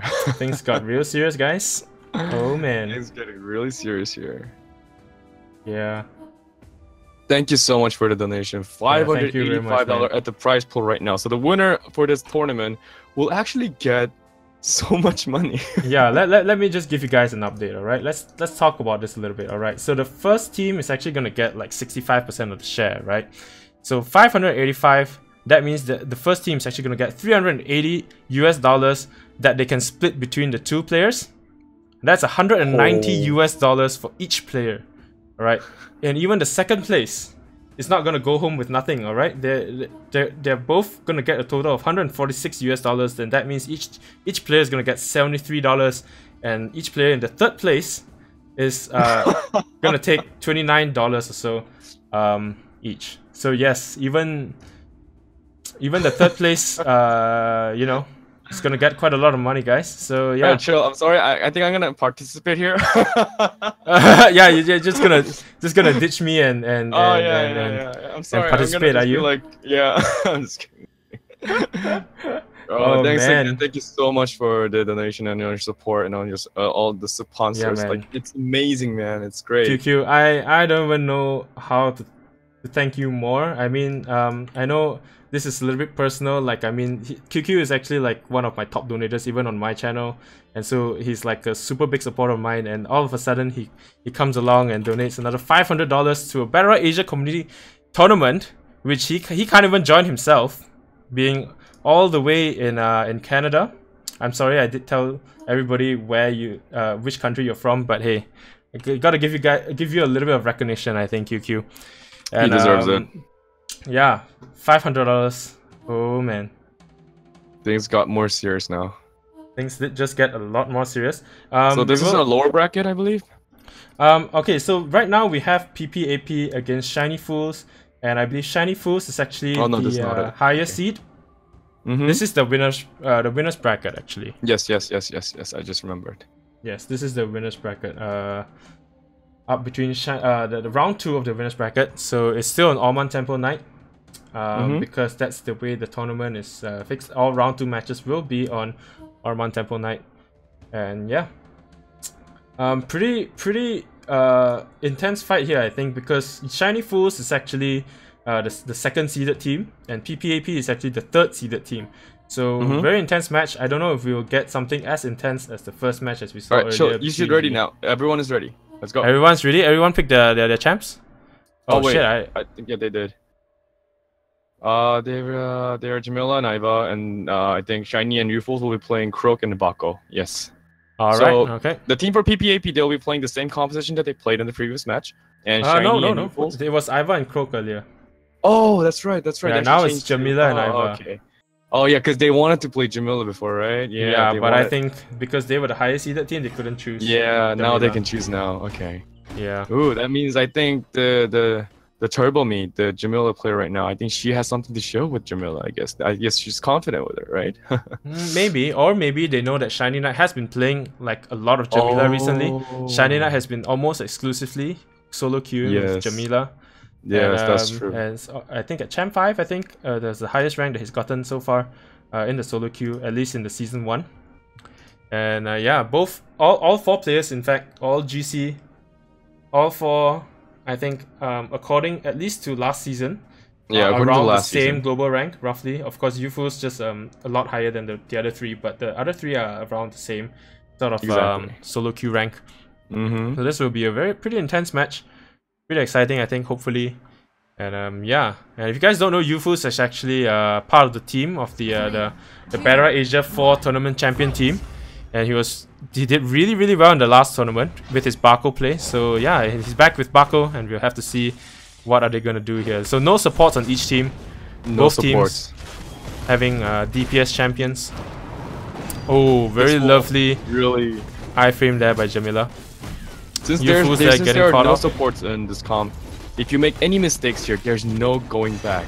Yep. Once you lose your ton of HP, then there's no way you could. Oh, that nice reflect going down. And they got the orb as well. Oh crap! Not looking very good for the Jamila of the blue team. Oh, but nice incap there by Iva, saving the Jamila. Another incap goes down, and Reflector does come up, but Iva uses EXM1 to just penetrate through the counters. They're doing for the punish on Iva. Unfortunately for Bako, no. The Croak out though. Jamila and 1 health left, and there he goes. And ShinyKnight is able to finish. Yep. Iva here has a slim chance of a 1v2, but unfortunately he got outplayed there by Yufus. That was some nice predictions. Basically. Yes. Red team wins the round. You know, you're making a bit of joke there. Change the payout to 5% each. Nah, that's okay. Pay out 100% to the players. That's fine. Well, I'll get Tunni to give me some later when he wins the tournament. Of course, that is not for certain. We don't know for sure if Tunni's team is gonna win or whose team is gonna win. They are the top seeds, so they have like the highest probability to win. True. So that's why I said that, not because I have any sort of favoritism or anything. But yeah, we understand. Yeah. But anyways, second round here on the first match. Yes, and they're going super aggressively onto Jamila. Jamila almost actually she is half health already. And they have no sustain, so they have to be really careful when they use their skills. If they miss one skill out, especially their mobility skills, they have no way of surviving through a lot of burst damages. Yeah. And Bako is actually really good at incapping one of the teammates because he's space. Look at that. Look at that, it's so quick. You cannot really dodge that like easily. If you want to react to it, it's just really hard. Yeah. Like for example, for Croak, like your spacebar is quite a decent portion of your damage. Like you don't really want to be using your spacebar for no reason. Exactly. And so, you know, forcing out what am I saying? There's no Croak in the enemy team, but for Iva, for example, like just to have your spacebar to like jump in to do damage is a pretty big part of Iva's kit, I think. And so yeah. Just look at how Yuful is actually playing. He's waiting, constantly waiting for Iva to use her space. And when she uses her space, he knows that it's going to be either the recast position or just the space position where she landed. So, like, then once Iva uses her space, like, Bako has like tons of more opportunities to have nice solid damage going with his space right there. And so he's just been doing it time and time again. 3, yeah. 2, 1, fight. They're doing really well with that. They're doing really well with holding their skills in.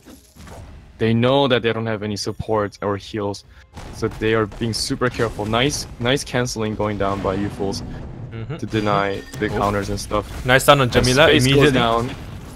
Trying to go for the punish, but of course Jamila used her space to get out of the way. Oh, the counter is actually triggered. Okay. But they did not use. Oh man! Wow, nice. Did one more mouse one. That would have gotten the orb instead. Oh yes, there was an incap space, but actually, that reflect just goes down and hits Iva again, and Iva is getting shredded here.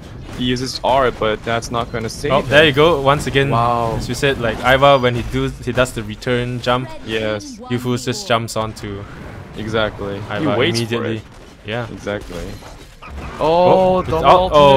Man, that's nice. That was a really nice out. That was nice clean. I mean, if you really play, if you like see these kind of plays where they hold their skills, and then if they're really careful about their skill picks, like you really have not that many choices to do against these kind of players. Lovely in cap, and the double chain stun, and there we go. Beautiful. That's beautiful, teamwork right there. Defend the Guardian. Defend the Guardians. And so Youthful's shiny team actually gets the win for this bracket. Yep, and then we have 3-0. one more game that we need to play. And I'm not sure if Agud and Turbine players are going to still choose Jamila. I'm not sure. We'll have to see. We'll see if they want to change up their comp, or they're just going to go with what they're comfortable with, and hopefully somehow Jamila, they're going again with the same Jamila comp. Alright. Yeah, that was the first map, so yeah, second map right now. Yes. Jamila or Croak? Okay, so it seems like PPAP is taking Jamila once again. Oh, okay, so Aiva and Jamila, the same team comp. Same team comp, and they're not going to change. Both sides are going to go with the same exact team comp. That's the first map. Alright, Shiny needs some time with getting his inhaler or something. And let's just, yeah, let's wait for him. Life and death stuff, guys. Yeah, so just give me a second. it's very important, yes. I mean, people can actually get really nervous about this tournament right now because, like, the prize pool actually went up, and it's actually another itself, $15. So. Thank you very much, Johnny Brova. They rounded it up to $600. Thank now you, the prize Johnny pool looks Brov. much better. Thank you very much, Johnny Brova. Wow, I mean, thank you, Johnny Brov. Not the everything just seems so insignificant now compared to QQ's $500 donation. But hey, now the first place winner is gonna get $390 in total, $150 for the second place, and $60 for the third place. Of course, you gotta divide that by 2 for each player. But that's a lot of money there, guys. That's a lot. I just want to really shout out to all the donators. Like, you guys are creating this part of the game. You guys are making it more interesting. So make sure. I mean, we're really grateful and appreciate all your helps, man. Yeah, man. Yeah. It's just a bit short shout out to you guys. All right. So same map, same comms on both sides, and we'll just see if whether PPAP can adapt to Shiny Fool's strategy.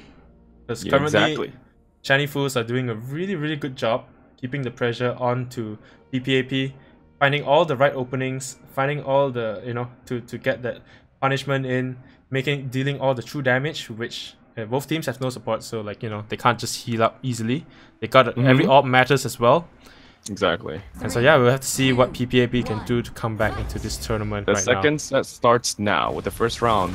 Naiva is using her M2 to actually do some nice range damage, but she actually misses it. Another X going down by Youthfuls, but he also misses it. This is like the most intense part of the game, where in the beginning, they all don't know what's going to happen. Nice Phantom Gun going down, but actually, Shiny actually debuffs that Phantom Gun just by using... But they have identified that Jamila has nothing, and so they're just going ham on Jamila, and oh man, the reflect on the in-cap on Aiva as well.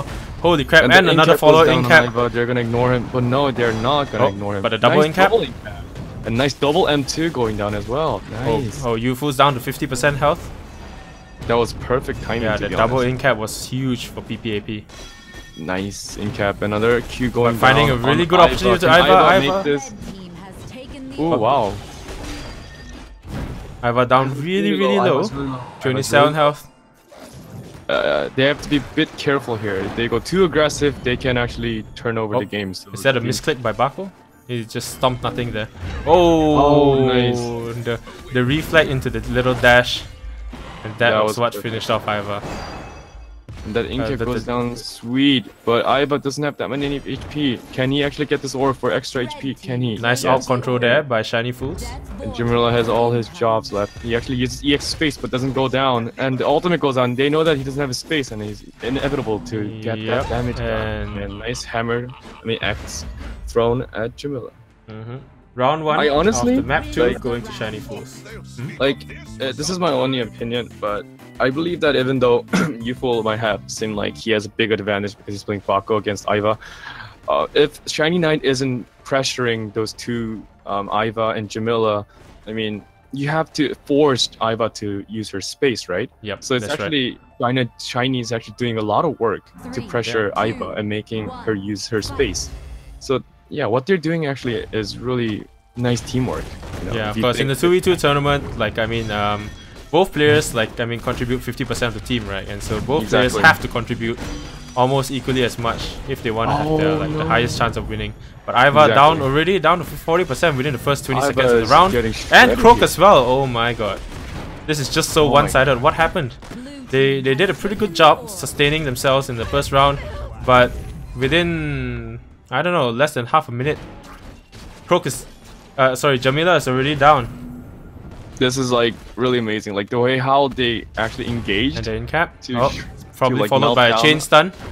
And there goes Iva. I think Iva just gave up there, yes, he knew that. I don't think it's even about him giving up, it's just the chain stuns, man. The Croak stun followed by the Bako stun. Yeah, very good teamwork there. I presume they're on voice comms right now. I mean, naturally, the prize pool right now is at $600 US, split among all top three teams. Wow, you went to $1,000? What? What? What?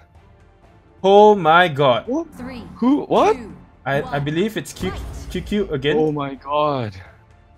Yeah, another $400. Don't let the dream be dream. And yeah, QQ single-handedly donating 90% of the prize pool. Oh my making god, it guys. $1,000 US. I think Inu, you probably have to like update the title of the stream or something. I don't know. $1,000 US. Battlerite Asia Clash of the Assassins tournament. I'm sorry to say this shit just got real. I'm not even bothered like casting this match anymore. Like I mean, like what? Forget about that. Oh, sorry about that. I think the mic once again. But we do have to keep calm, okay? We do have to, cast. This is what they want to see, right? The whole donation is just for us to cast this amazing game. We can't be just talking about the money for sure. I mean, we do have this appreciation. We have a lot of time to do that later on, so let's yeah, that's true. That's true. All right, thank you so much for once again. But yeah, let's get back to the game. This just made it really serious, guys. And I don't know. I was actually not concentrating as well, but somehow yes. Croak is actually really low right now, and also Iva is actually really low. Both are really low. The one more hit on Iva, but Iva actually gets the small green orbs. Very nice there, not proccing Jamila's counter. ShinyKnight is staying there. Oh no! Oh. Yeah, Shiny was trying to get goes the Shiny. Orb, Let's see if Ufools can turn this around with a 1v2. Ufool has ability. I believe he has ability. But can he actually take out? Can he do it? Oh, nice little reflect there. Wow, that was actually really nice Q there. Oh, and the ult. Oh, now it's a one-on-one, guys. Can he do this? Can he actually get the? Unfortunately, he did not get the green ops. Jamila has taken it. He just needs to walk away. Oh no! All Jamila needs is 1E. 1E is all it needs. Well done there, PPAP. The first round in this matchup. I think the moment they know that it's a $1,000 prize pool, they're like, screw this, we gotta win this, man. We gotta fight our hardest. We're coming back in this. Could the reverse suit be real? Johnny Brova saying, maybe if we donate in uneven numbers, QQ will donate more.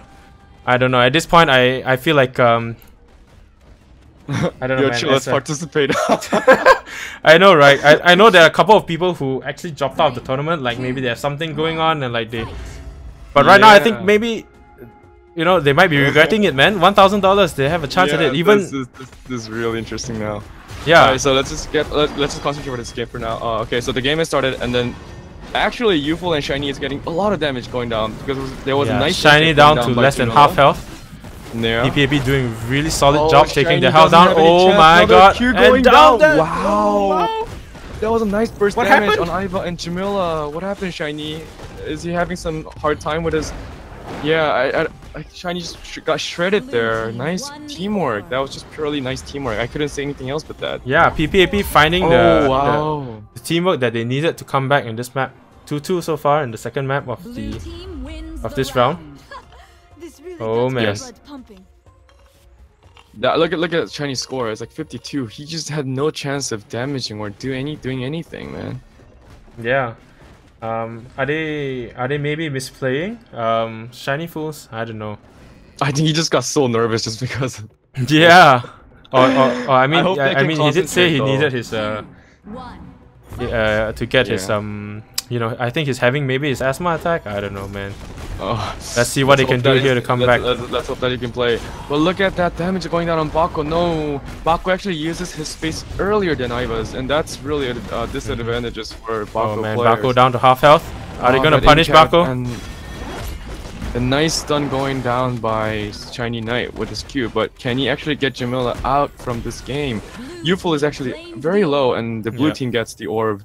Youthful's being low is actually a bigger deal than Shiny being low, because Youthful is actually the main source of their orb control.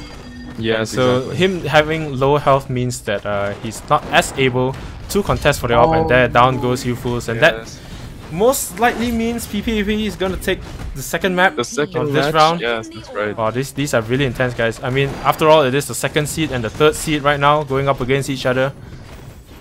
And yeah, this just is getting more crazier, man. I mean, they had a really nice turnover. I thought Youthful and Shiny would have the same tactics and just bring it right into the game, but no, it actually didn't. Yeah, like, so the reverse sweep was real, guys. The reverse was just Did I jinx it? I'm not sure, but PPAP is really working hard for their money right now.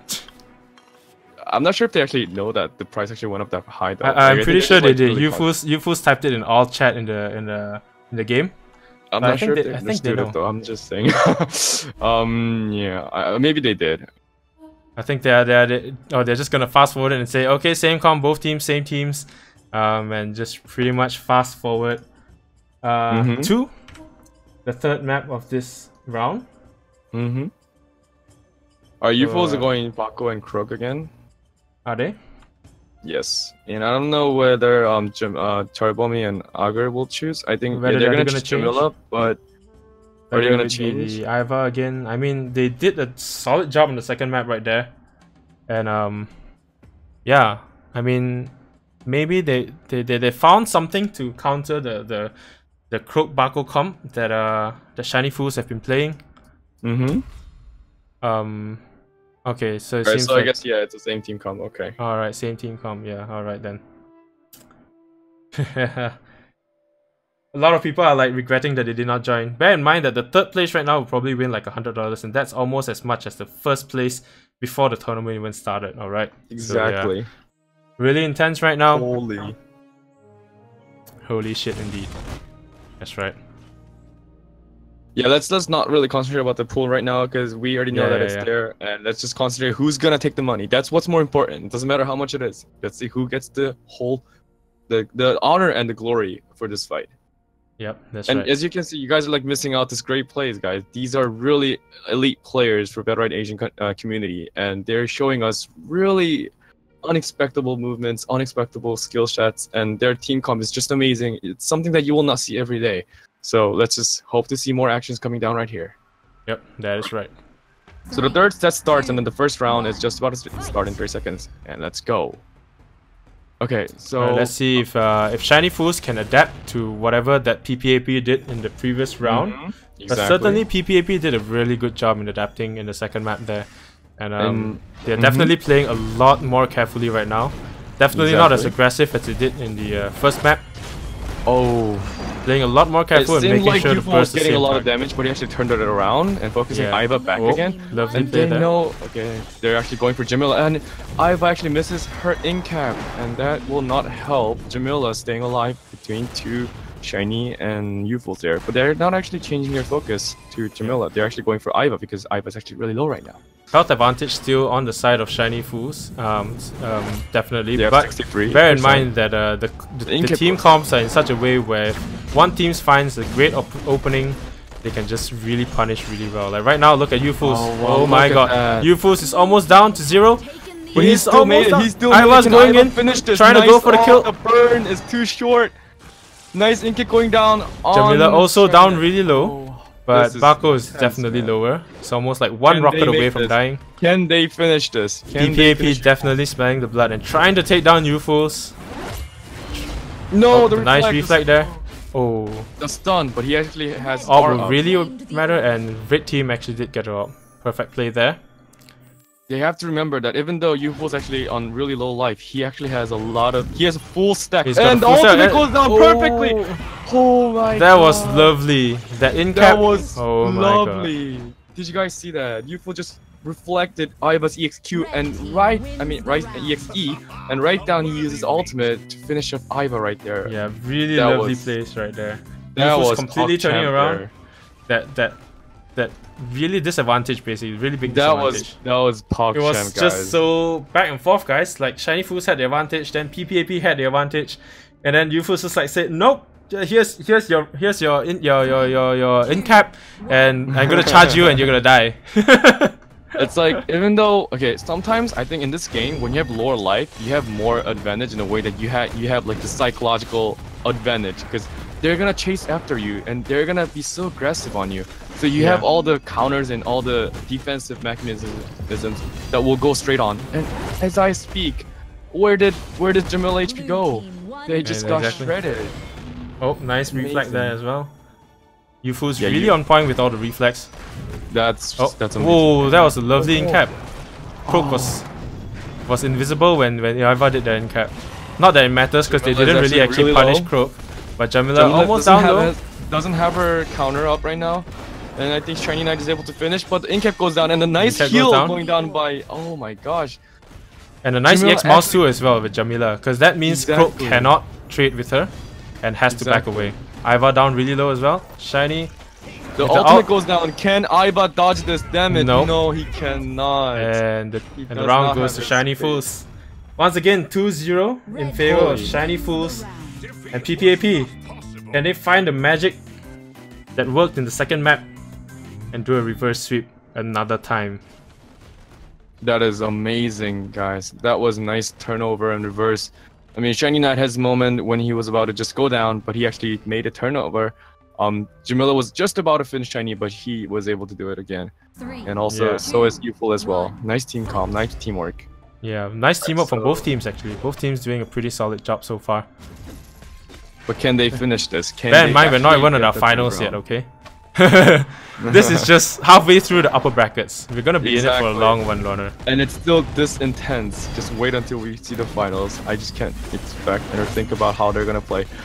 Nice reflect going down by Youfuls again, and that 1x, bro, just gets Shiny Fools team the first orb in this game. And actually, Jamila down really low. Doesn't have anything to herself. Nice surviving. Nice surviving, but Shiny is after. No, he actually changes target. So I think a really good play goes down from Shiny, where he actually changes the target every time. You know, he makes it look like he's gonna go for the weaker ones, but he actually doesn't. He actually just changes targets and just goes for the one that is alone most of the time. So I mean, that's the thing. That's the thing about Battlerite, like target choosing your targets. Yeah, it's really important actually. It's really important, yes. Because it really just depends on like the positioning and the cooldowns available to every. And nice. Bako is just like, nope, let's just finish it right here. Yeah. But somehow Jamila still managed to take the op. Can she turn it around? Oh, can she? Can she? But unfortunately not. 3-0 for Shiny Fools, and Shiny Fools will move on in the buffer bracket, and PPAP will have to basically try to climb through the lower brackets.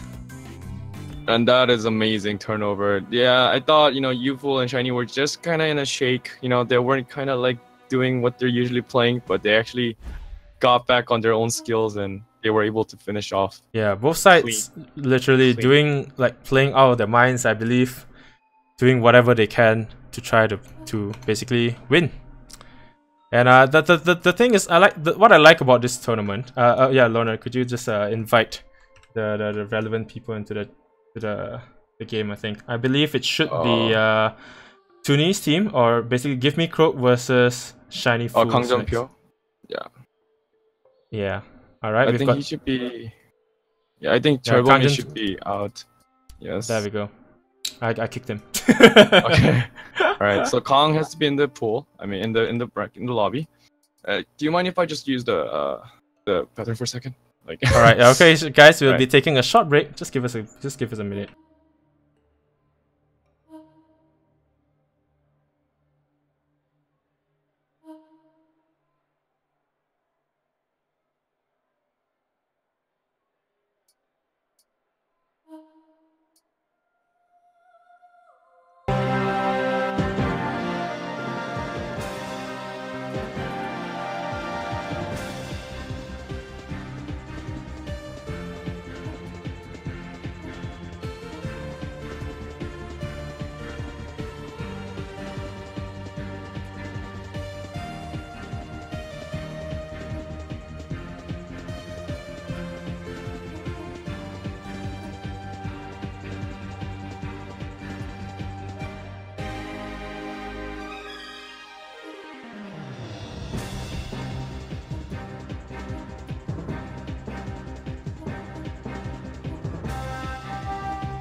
Okay, everybody, welcome back.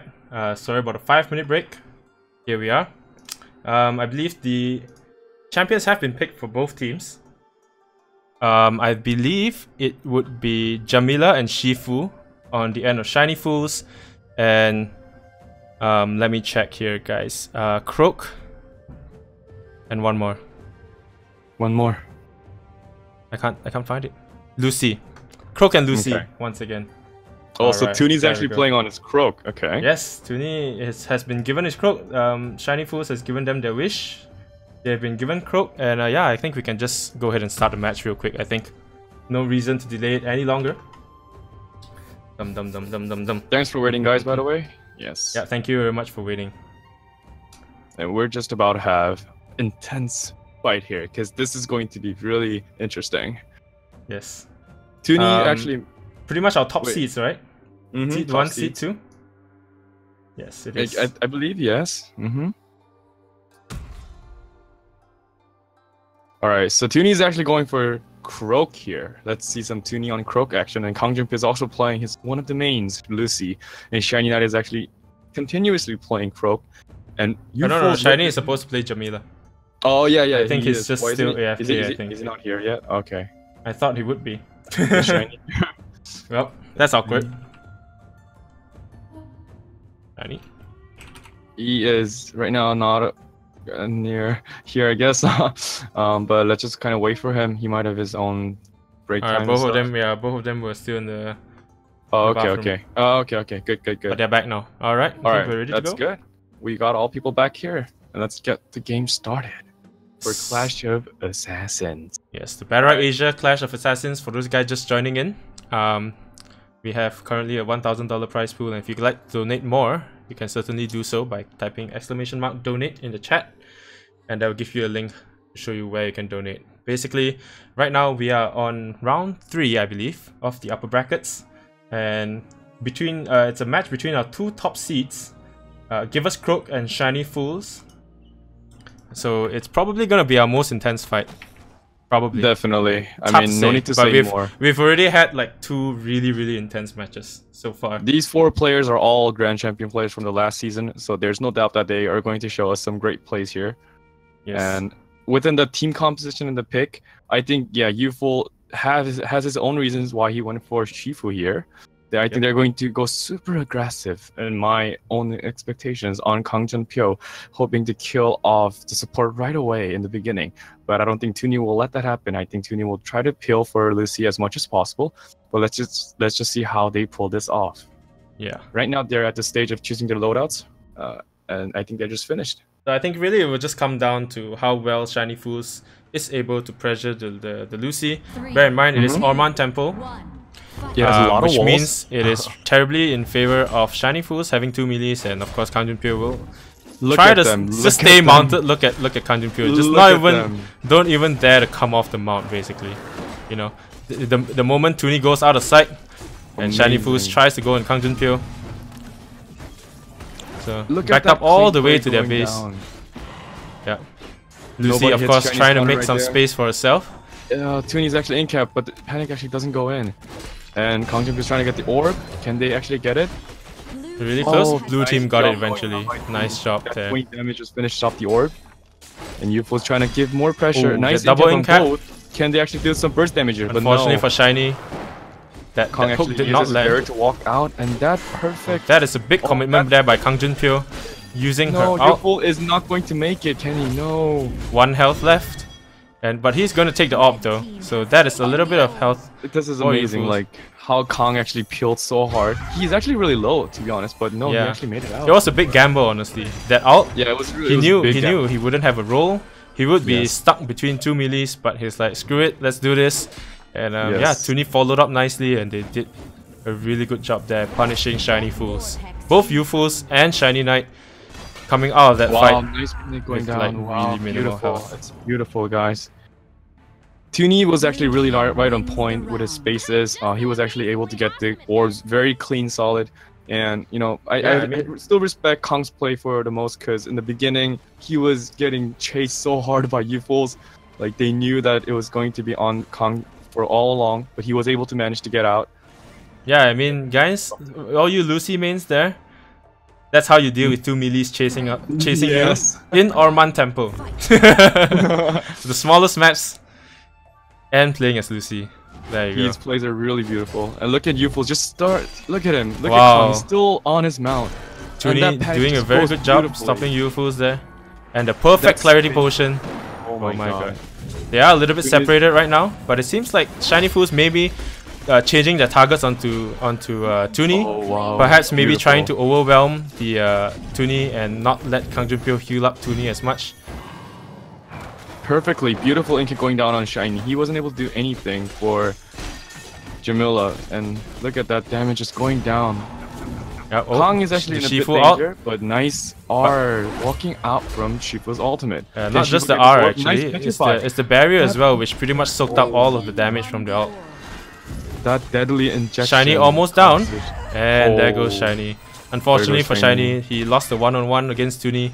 And kangjunpyo is still pretty healthy, like Yufu's not being able to bring down kangjunpyo as low as he'd like. Nice spin away. That panic might have countered Shifu's ultimate, but Kong was able to just spin that off and just let it fly in the air. Yeah, Shifu does his ultimate, and he's gonna take the orb with it. Nice counter there. Trying to turn it around, but unfortunately, it's really close, The material goes down. The incap goes down. Still hanging on. He's one hit away. He needs his EX space, but no. Unfortunately, Yufu did not make it. And 2-0 for Give Us Croak. Alright, so what do you say? Like, I mean, I think Kong's play is really amazing here. Like, all I can say as I'm also a support player, I mean, it's really hard to survive through these two very aggressive melee champions here, but he's doing so well with it. He's actually right on the point with his space, and he has this, cleans and everything. Yeah, it's perfect. Oh, wait, what is going on here? After. Yes, after this game. A little bit of a... Yeah, I think Tunni having a bit of a frame drops here, and just asking if he can restart his game after this round. And it seems like the enemy team has agreed to it, so... Oh wait, actually, Tunni's actually going down a bit here, but actually nice shield going down by kangjunpyo. And heal is keep coming in, nice Tunni down to half health. Can he actually get away with this incap? That's a nice incap. Not incap, nice, that was nice incap by ShinyKnight. Okay. Yeah. Another... kangjunpyo doing a very good job keeping his team alive, despite the enormous amount of pressure coming out from Shiny. He's actually getting pressured at the same time, but he's actually able to keep his teammate alive, and that's what makes him really good support, Yeah. Unfortunately, and just as you said that, I think you jinxed it. Yeah, down kangjunpyo goes. I'm sorry, guys. I'm sorry. Will Tunni be able to pull off the 1v2? Now it's a 1v1 against Yufu's on the Shifu.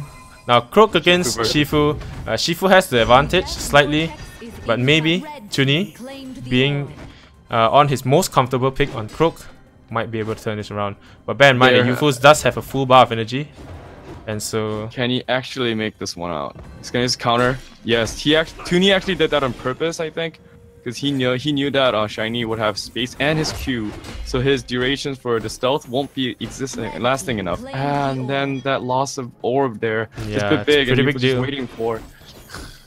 It's beautiful. It's beautiful play. It's beautiful play. There's no gap there. Yeah. No opening for Tunni to basically get the damage that he wants onto Yufu's, basically. No orbs for him to take. No, that is one round for Shiny Fools. 2-1 so far. Red team wins. Even though they lost this round, they still have the advantage of the whole round matches. So, I guess yes, Give Us Croak team has the favor. Yeah, I mean, for Shiny Fools, I think their game plan hasn't actually changed much. Their plan is probably still to punish kangjunpyo, but the difference in this round, or the round that just passed actually, was that they actually did manage to find a good opening and take down kangjunpyo from about 70%, I think, down to 0 almost immediately. Yufu still going super aggressive here. Nice prediction there. Nice prediction, yes. And Shiny is going on to kangjunpyo. Both of them going really aggressively for kangjunpyo. Phantom Cut going down, the rollout was too early and Kong wasn't able to dodge that. Unfortunately, Tunni and kangjunpyo are separated from each other. Yufu's and Shiny trying to capitalize on that, but not quite able to. Nice tactic, yes. And Tunni peeling for kangjunpyo, but What's happening? No, Just- Kong cannot stay alive Yeah. from this first damage. Yo, can we I actually think- see like a replay for this? That was there is no replay, but what happened there is kangjunpyo used her R, his R, Yes. to roll back to his base. And after that, he didn't even have any energy to use his R, even if it came off cooldown. And yeah, just got stuck. That's why Almond Temple is a pretty bad map for a lot of supports. Pretty good map for a lot of melees, because you get stuck in these little chokes, these little corners that you just can't get out of. This you'll is just be what we were squished. exactly talking about in the beginning of the match when we said there will be a lot of walls and this will be very advantageous for especially Shifu and Jamila because they both use their walls. Like for Shifu, he uses spear to like get engaged within the shorter range, and then it's very advantageous for both melee players at this moment. Yeah, Tunni right off the bat taking a lot of damage. Already some max health gone from that, and the double in cap very huge there. Beautiful. The counter is up, but nobody hits it. Yep. Tunni is trying to deal some damage on The ShinyKnight. important thing is Lucy being able to run to the center, because that's what she wants. That's where she wants to be at. And that's a pretty big orb, I would say. Because they started off in the back foot, but now give us Croak coming back in the round. If they can take this, they would be in a pretty strong start in this matchup, because they would take the first map. And so yeah, I think they really want to win this round. He saves his Shiny, shield so oh well. no. Shiny down to 1 health remaining. You cannot let him have the orb. Oh, and But yes, Tunni still got Tunni it. Actually, still got the orbs. And Kong actually is on his mount again. Yeah, Tunni trying to finish off trying ShinyKnight. to finish off. Having some little bit of movement speed boost there. But Tunni is Tunni more going close. really no, aggressively. Tunni is a bit... He needs to be playing really bit. Oh no, carefully. that is a big commitment. Ultimate is going down, and wow. And that at the means very kangjunpyo last is down to 1 health left. That was a pretty He big actually misplay. used the perfect panic there. Wow. Yeah. And Tunni is still trying to finish off ShinyKnight. I think he just needs to get back on kangjunpyo for peeling. Yeah. Oh, that's the stun on ShinyKnight, and there you go. That's the opening that he needed. Yes, ShinyKnight that's the messing opening up he needed. and getting that stun. Now whether Yufus think can do the that- 1v2. Can we do it? No, but Kong Otherwise, is just healing him map in the back. Going to be too Rope. hard for him. Petrified. He does have his ult though. And deadly toxin going down, and another spear goes down, but That's the stun. Tunni's Yufus was just trying to actually survive. for the stealth And the spit for the Spit. final Oh blow. my gosh. 1-0 in favor of Give Us Croak. There we go. First map over. Wow. Although we say first map, but actually we're not actually changing the maps. The next map's GG. still gonna be Almond Temple Day. But GG's. I believe GG's, Tunni will be going for a short break. He's gonna restart his game, so just give us 2 Yes. minutes. He will be back really shortly. Tunni I literally think- spit on him. Yeah, literally the spit Yeah. for the kill. That last spit. Yeah, so probably read a bit of chat. GG, well played. Yeah, GG well games play, are guys. absolutely intense, man. It's Really really knows intense. the way. Yeah. I mean, to be honest, Shiny and Youthful tactics were like it was perfect tactic. To be honest, having two aggressive melee against Lucy type of support, that was it was really nice strategy. But somehow, yes, Kong was able to manage those two they tried melee. it didn't really work even on Almond Temple Day. I'm really excited to see what their plan is now, because they are down one map, and they probably will need to adjust their strategy, adjust their comp to try to deal with the Lucy, because clearly I mean they did kill Lucy 2 rounds, right? Almost, right? Yes. But ultimately it wasn't enough to secure the map, and so we'll see if whether they are gonna go for the Jamila Shifu comp, or are they gonna deny Tunni his Croak and take Croak instead, maybe give Tunni the Jamila. I don't know, who knows? We gotta wait for them to come back. I think Yifu just said Oh, they did you guys just say. take Croak again. So yeah, I think Tunni is able to choose his main champion. And honestly, like in a map of like Ormond Temple, I believe, like I think if you're playing Lucy, it will be better for you to just go for Explosion for Panic, because you have like a lot more walls to explode your Panic, and Yeah, that could maybe work. have But I right? mean, certainly Kangjunpyo survived quite handily without having the need for that. Exactly. So, That just shows how great his aims are in the beginning. yeah, and what is your pick? You take Croak again? Okay. They're choosing their champions right now, guys. Yeah, still so far it's still just been Jamila and Croak. I believe it should be Shiny's pick, We believe so. right? Well, at least Yufu's Rook. Okay. Rook. So they're gonna go Rook. for Rook. And All right, Jamila nice. instead of the Shifu. And kangjunpyo is choosing Lucy again. Okay. And kangjunpyo is gonna go for Lucy again. What a Okay. man. I wouldn't dare to man. pick Lucy again. Oh man, what a man. Okay, Maybe- Tunni has to ready up, and we'll get the game started. The map is still Orman Temple, guys. This is the third. Wait, is it? No, it's the second match, right? Yeah, second map of the third round on the Second map upper of brackets. Okay. All right. So Tunni just waiting for Tunni to ready up. I'm not sure what's holding him up.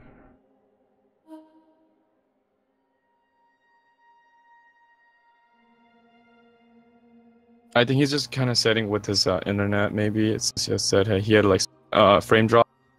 Yeah, I mean, I think he restarted his game. Let's give him some time to settle his things. Yeah. 10 seconds, he says. I just want to shout out again for all of you guys who are watching here. All of Yeah. you guys who are watching and enjoying this tournament. I'm Once Lone again- and Yes, that is Lona. Yeah, I was this about to say other- that. and the one right next to me who's speaking right now is Chill. And we're also streamers as well. And we're honored to support and cast this amazing tournament here, guys. Just stay tuned and let's just see who wins the amazing tournament. We still have the lower brackets to be done and the grand final to be done. All right, so Yeah, it's a lot more games, guys. No worries. there's a lot more games. Stay tuned, guys. So the game has started for. Wait for what's the team name? It's the I can't, the Give team us name is Croak and really hard Shiny for me Fools. without I know. it being shown. Yeah, Shiny Fools is actually going for Jamila and Rook composition, and for Give Us Croak team, which is Tunni and Kong, they're actually going for same team comp, which is the Lucy and Croak. Yep. So a little bit of a change up to the composition for Shiny Fools, of course. Like in the previous map, they tried the Jamila Shifu comp. They did get 1-2 rounds out of Give Us Croak. Ultimately, they didn't make it. So it's 1-0 right now for Give Us Croak. And so yeah, maybe it might be a different story with Rook. And if they manage to win, then it'll be up to Give Us Croak to make the adaptation, I think. So yeah, Exactly. Rook definitely a much more aggressive champion as compared to Shifu, I think. If you can get the openings and get the hit the counters, and Rook can just deal a lot of damage. I guess the play that I talked about before, where Rook has to fake his space a lot. Like Yeah. I think that play could be shown by you fools, and I wonder how that will affect the Give Us Croak team, right? Yeah, right there. You go, right there. That's That's space 2. fake. That's 3. Just counting right now. 4. That's really important though. That's just the boulder hitting that is Tunni. the best way to make an opening in a team fight, to be honest. Faking it, letting them use their counters and spaces and whatever. Wow, look at that aggressiveness just going down. Oh, that R is actually missing. Oh, He actually lovely used op Q. steal over there by Tunni. Oh, beautiful. And actually, Kong is getting really hardly pressured here, and that cleanse actually brought Jamila no. closer to Kong. And I Unfortunately for wonder- Tunni, no, he's he actually did stuck in the wall proc again. the counter. Can he get out of there? Can he? Oh, what a can lovely he- clarity potion. Can he get out of there? No, he can't. Not. Can Unfortunately for Tunni kangjunpyo. kill for him? No, it's actually in cap right now, and he's kind of trying to get the orb for Kong so that he could have a little bit more HP. No. And there we go. kangjunpyo down There you go, man. There you due go. to just the overwhelming amount of pressure from Yufu's Rook and Shiny's Jamila. Just as I said about, Rook's space faking, and it just worked kind of perfectly. I think Yufu just, he flinched his aim from attacking Tunni to attacking Kong. So Kong wasn't really prepared to block his space combo, which is space M2 and all that stuff. It's just it's inevitable to dodge. It is. I must say that Give Us Croak did really well there. They stayed in the sides of the map until the orb is about to spawn, at which point they go in and try to contest for the orb. But unfortunately, I think there was a bit of miscommunication and a little bit of misplay there, a bit of lack of teamwork, where they sort of broke each other's in-caps, broke each other's petrify, and yeah, ultimately kangjunpyo just couldn't survive. Just too many things to deal with, and yeah, so the first round going in favor of Shiny Fools. So Shiny Fools team comp, the main I guess the role for their teams to do is that they need to split Kong and Tunni as much as possible, so that Tunni will not have his heal and his shield, and while Kong is actually gets more easily focused if she's by herself. Nice. That was a nice in-cap by you fools. Oh, Nice what a petrify lovely on petrify. both. Oh my god. But Tunni actually do a lot of damage, but not really. Can she survive? She's got no energy. kangjunpyo has got no energy. The barrier just to stay alive. And Shiny Red Team Fools just- knows that like they can't damage through the barrier. They're like, okay, Lucy buried herself. Let's just go for Croak. That's really important. When you're actually fighting Lucy, you just have to really concentrate on who Lucy is protecting. If she's protecting herself, you can either go for the other team, the other enemy, and if she's uses for other teammate, then you know that it's Lucy to go for. Yep. Because barrier nice actually in cap consumes there. about like 50 damage. It's a huge damage. And Yes, it's a lot of damage. negate a lot of damage. True. Blue team won But the And actually, Tunni unfortunately, is able to get the orb. But look at you fools. He's having his advantage and he's just playing so calmly. And wow, with that all the patience, reads though. All the All reads the by reads. Fools. I guess if you like, you know, sit back and play this game with the more relaxed mindset, you get to see more things coming into you. And look at that, just predicting every movement that Tunni's making. Yeah. This is like really great reverse from Shiny Fool's team. Mm-hmm. Wow. 2-0. And 2-0. really wondering what Lucy can do to sort of come back from this. I mean, we see kangjunpyo just struggling to survive. Just using everything that he has just to survive. And Croak really isn't the best champion to peel for his teammates. Exactly. Like, there's only all he has is an in cap or stun, but he needs to be in melee range to do that. And yeah, just, you know, 3, Rook is just really strong for chasing down a poor Lucy. I guess, yeah, Shiny's change on his Shifu to Rook has been... Oh no, that is a lot of skill going down by Yufos just as I speak. He actually wasted his space, he wasted his M2. But look at him, he's actually... Perhaps maybe they actually can find this opportunity to Mm-hmm. to punish, but unfortunately for kangjunpyo, he cannot play as aggressive as he would like, as like in the previous matchup, because it is up against 2 melee. Any small mistake and he will be punished, and he will lose like probably a majority of his life. Like right now, Look at him. it's just really tough. And I just like how Yufu's actually using his R to just not in-cap, but to like push Tunni away from Kang. As I said before, the whole main reason what they're fighting for is that they need to split their team positions. Exactly. Yes. So pushing and using R just for push is actually really nice in this kind of matchups. Yep. There you go, That's the barrier really on Lucy wasted.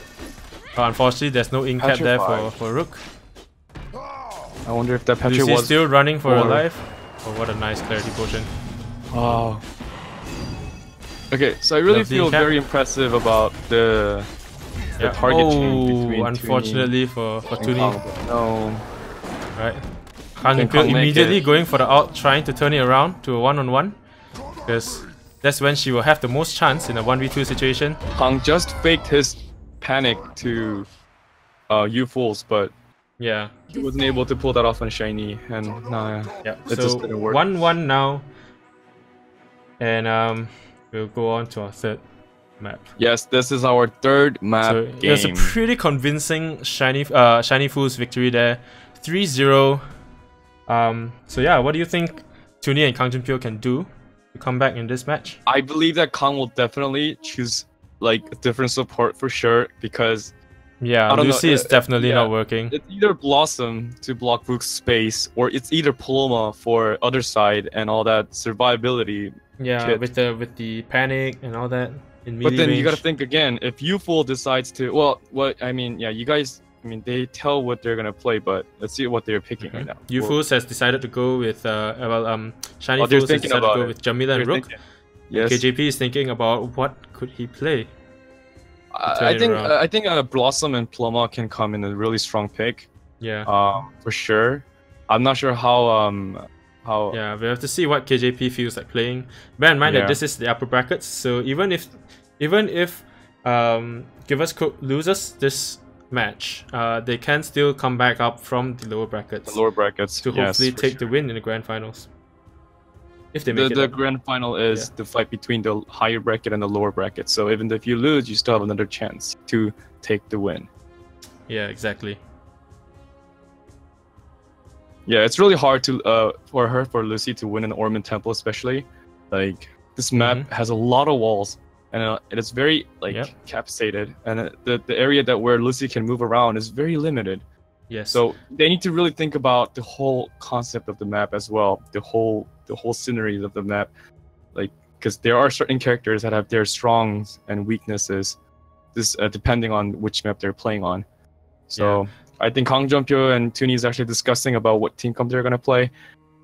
They have figured out that surely against Rook and Jamila comp, Lucy isn't good enough. She doesn't have enough. It's a pretty important decision. I'm not gonna rush them. Let them take as much time as they need to decide what they're gonna pick. For those of you guys who don't know, all the games before the grand finals have already, like, the maps are already preset, and that's why we're playing on Alma Temple Day. Otherwise, it's quite likely that you won't see this map. The reason for having these maps is because Croak and Jamila, of course, thrives on these kind of maps, and so to highlight their strengths, these maps have been picked for all the matches before the grand final. And only in the grand final will we have map bans and champion picks as usual. So yes, it seems like they're gonna go with Poloma. All right. Yes, Poloma. Loner being a Poloma main himself, and of course myself, a Poloma main. I would love to see some Poloma action here. All right, so they have figured that walking and strolling around with Lucy isn't going to help. So they need some, long iframes, which is what Poloma has as her strength, which is the other side skill. I wonder how Kong will pull this off against Rook and Jamila, though, because Rook is actually really good against Poloma, because Poloma has very good. It's really hard to actually counter Rook as in Poloma. So I wonder how Kong can actually pull this off against Youfuls, because he's not just a normal player. They're all Grand Champion levels. So I'm actually expecting a really interesting game here. How do you say, Chill? Yeah, man. Like, personally, as a Poloma player as well, I have a lot of trouble against Rooks. And Jamila is okay, but Rook especially somehow just gives me a lot of headache playing as Poloma. So we will have to see what KJP will go with. Naturally, the advantage is still, I think, towards the double melee comp. KJP being a support player means that he can't change to something else. Like, I mean, he has got to play something that he's familiar with. And so Poloma it is. And I think what rights Poloma goes for is probably quite important here. But more importantly is whether Tunni and kangjunpyo can summon up the teamwork that they need to basically stop Youfuls and Shiny from basically just killing kangjunpyo right off the bat. They're actually focusing right now on Jamila right now, and there has been a lot of burst damage going down. And right on time, but the EXQ gets actually misused here. Can they actually get the orb? I think no, yeah. Shiny Fool's team gets the first orb in this game. A nice swap and counter that activated. Immediately already you can see just from the other sides alone, KJP's health is in much better shape than when he was playing with Lucy. Exactly. And of course ShinyKnight down to almost less than half health, quarter health. Nice play. Having there. A little bit of trouble staying alive. But that burst damage though is really huge. So you just have to make sure that you don't get focused really hard down by Rook. And as I speak, ShinyKnight just goes down harshly by Tunni. Yeah. Oh, nice stun. As soon as Youfuls just uses his ultimate, he gets blocked so easily. Yep. Already you can see right from the start of the match, Youfuls and ShinyKnight are not going as aggressively onto kangjunpyo, because they know that if they do that, the other side will be forced, yes, but Tunni will also have the chance to basically punish them. KJP can punish them really easily with the panics, and so immediately Poloma is like a much stronger pick than Lucy in this current double melee matchup. This just like negates all the damage that they can, give towards the support, because Poloma just can easily get out of any, crunchy situations where, when they're, centered in the corner and when they're pushed in the corner. Just Poloma has all the utility skills that she can just get out right away. So exactly. You were right on the point about that's why they're not going super aggressive in Poloma. I think honestly, if Kong was playing Poloma, I think Shifu would have been a better pick for Youfuls, because like Shifu actually has more of like utility skills that can chase up against Poloma. That is true. But here's the thing. See, they're the lower seeded team. They gotta pick first. Exactly. They don't know what KJP is gonna pick. If they're gonna pick Shifu, she's just gonna pick, or rather KJP is just gonna pick Lucy again. And what happened in the first map will just probably repeat itself. Again. Yeah, exactly. So I guess it was really wise pick. Oh, but look at this. Actually, Poloma's getting really pushed hard really here. Yeah. Nice swap going down there, but Poloma lost his space just right there. Yes, Youfuls will not fall for the panic that Poloma puts down. And that normal EXM1. No, nice panic. Nice panic on the off is up, so I think they're both trying to reset to the center. Look at Kong just running away. Just running on the mount. Exactly. He actually got away. But then actually the red team actually got the first orb for this match. And the Phantom Cut goes down and then Poloma actually gets the 22 damage right off. Will Youthful finish off Come on, Paloma here. can they survive? Shiny's almost too dead. low. Shiny's Oh, down. but Shiny's dying. But Youthful is still at max health. Oh no, the panic! Youthful that was like, panic. I really must get this kill now, but he did not get it. If Youthful actually got just one more M1 there, he would have finished Paloma right there. Oh, Nice. Wow. Wow, that was a nice one. That was a lovely play by Youthfuls. Now it's just down to the one-on-one between Tunni and Youthfuls. Gosh, Croak these versus Rook. guys. And man, What are oh they man. thinking? Like, their psychology is just crazy, man. Their Yeah, mind games is just beyond at my that. level. Perfect. Every single thing. That is Tunni just one more. completely getting outplayed. And every step of the way, he was just, invisible, like- but Youthfuls just hit everything. What the heck? He guessed that stuff. What is this map hack, guys? What is this? Yo, Youthful, he just guessed. Youthfuls with where the Tunni impeccable is. play, hitting Holy every single crap. thing while Tunni was invisible. This is crazy, guys. This Cheating, is guys. one crazy match, Yeah, you got some guys. POC champs in there in the chat. That's Oh right. my gosh, guys. I was about to say earlier that if Tunni and kangjunpyo can stabilize, they will win the 2v1 in the long run, of course. But unfortunately, Exactly. like Youthfuls, with a full bar of energy, just completely demolishing kangjunpyo before he can even get a chance to stabilize. And now we're up 1-1 on our third map, and we shall see. Just what look is at going to that. happen. Just look at the weight on Shiny and Tunni with that Q and the counter. Like, they know that they're not gonna hit each other, so they Yep. use their counters at the latest, and they know it. Exactly. And look the at other Paloma side being panic. forced out, and Paloma immediately being the primary target of Youthfuls She and has ShinyKnight. nothing now. She has nothing. Oh, actually, she actually has the other side now. Okay. Right, Rook changing target to go for the orb. Oh, Nicely, they just had a body one more blocking the tick. orb as well. Paloma I think putting down a Shiny space and on Tunni Youthfuls just definitely- to reduce the Oh. damage. Just in time with the spacebar. Unfortunately, Beautiful. Tunni getting caught out by the in-cap. The Phantom Cut goes down, and another. Oh, nice panic KJP there having the going space in there to save Tunni. The orb is really important at this point. Their HP bar is actually really similar, 58 to 50%. A nice swap going down. Another EXP ShinyKnight going really down, low. taking- Oh, the Phantom Cut goes in. Does he have his other side? No! No, unfortunately. People actually in-capped her on the right time. I don't know whether she had her in-cap, her other side or not, but she wasn't able to use any of her Yeah, skills. because of the in-cap. That was a huge in-cap. Beautiful. That was beautiful. I'm not sure how this game will go because... Wow! Oh, what a my lovely God. play there by Tunni. What a lovely play. That was beautiful. Beautiful orb control. That was beautiful orb control. That 2 HP left on orb. And Tunni was so calm that he was able to Whoa. get it. That nice cancel. That Really cancel lovely on the- play. Tunni wants his revenge. He lost his one-on-one against Youthfuls earlier. Admittedly, he He's does playing at have his best. a health disadvantage earlier, but now Tunni is back and says, "Youthfuls, I want your life. Beautiful. Give me my win Wow. back." And Oh perfectly my timed God, there, can he not get it? hitting, Oh, clean. but Rook just Holy barely clean. not being able to get the orb, Blue team wins. and Tunni Wow. securing that round for his That team. was so clean. I cannot believe my eyes. He just outplayed Youthful so hard there. Oh my at the god. pause, And I I think think there hasn't been a lag. Okay, that was actually that Croak is Okay, a god. lag. Yes, it's the one and only Tunni, guys. One and only Tunni. oh my gosh, that was just look at him. Just look at his cancels. Look at his E. You know, when Rook is just about to use his M2, Tunni just uses E to get out of that position, and that Exactly. space damage. It's so perfect and smooth. Oh my gosh, this is wow. Tunni's really trying hard right now. I can see him. Yeah, he's really playing trying out of right his now. mind right now. Oh my gosh, that froggasm, guys, froggasm. Is that even a Oh thing? my Froggasm? I don't know. I just made that up. Guys, what are your preferences between Croak and Jamila as far as you guys were playing this game so far? I want to hear some chats, reactions, and your feedback. Yeah, in the meantime, I think they Mhm. started. I'm not sure what they're doing. Sort of just waiting for each other. Yeah. The So- game has started. The 4th round has started. Give us Croak is one win away from going to the next round. Will they secure it here? Or will Shiny Fools Kong is come doing back pretty in nice 2-2? damage.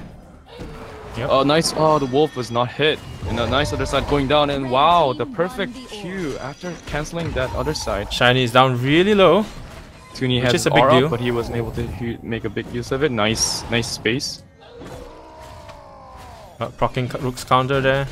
But Rook wasn't able to do Unfortunately, any not damage. not able to do any damage. No, They're Croak. punishing the okay. Croak really badly. Nice, Nice nice, in-cap. nice wolf. that counter, that hold. Oh, but unfortunately he just actually mistimed it proc? eventually. Oh, did it proc? No. He almost held on long enough, but know, ultimately right? wasn't long enough. That's what I thought too. Oh, But what a now, lovely yeah, stun. that was nice. Oh, now they just need to stabilize. But Youthful, look at him. He's on his full He's health. got his out. almost He's full still got his health. out. And remember what happened earlier? Yes. He could turn it around. Nice wait on Paloma. Like she was able to disable Rook's ultimate by using EX space.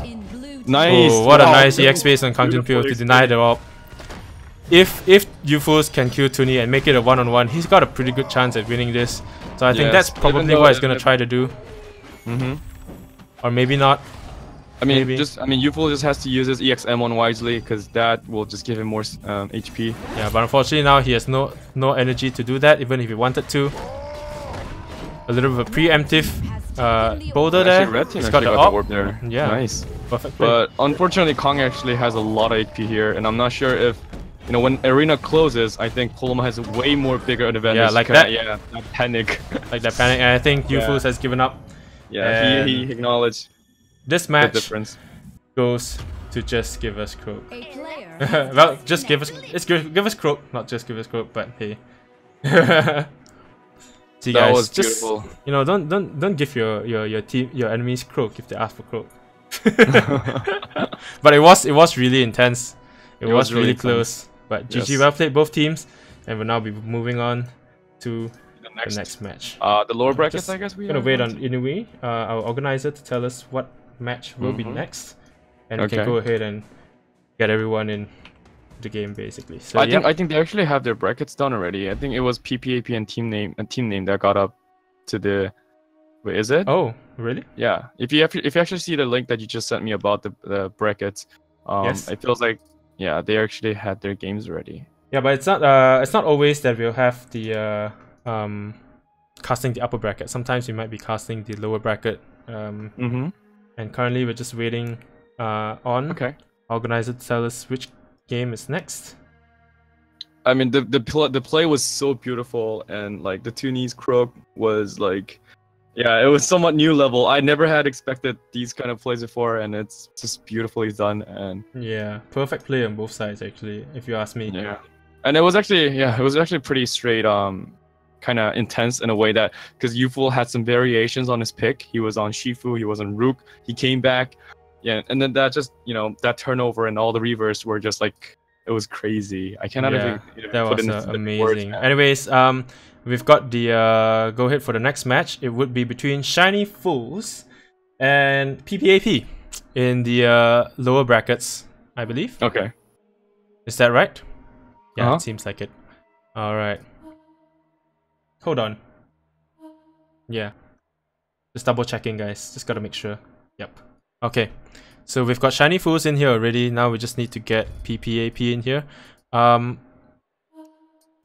Does anybody have PPAP on their friends list? Because I don't. I tried to add someone. One of them No, you earlier. have to add them. Oh, yeah, he's here. Okay, he did accept my friend request. There we go. Alright, and I believe this is round... What round is this?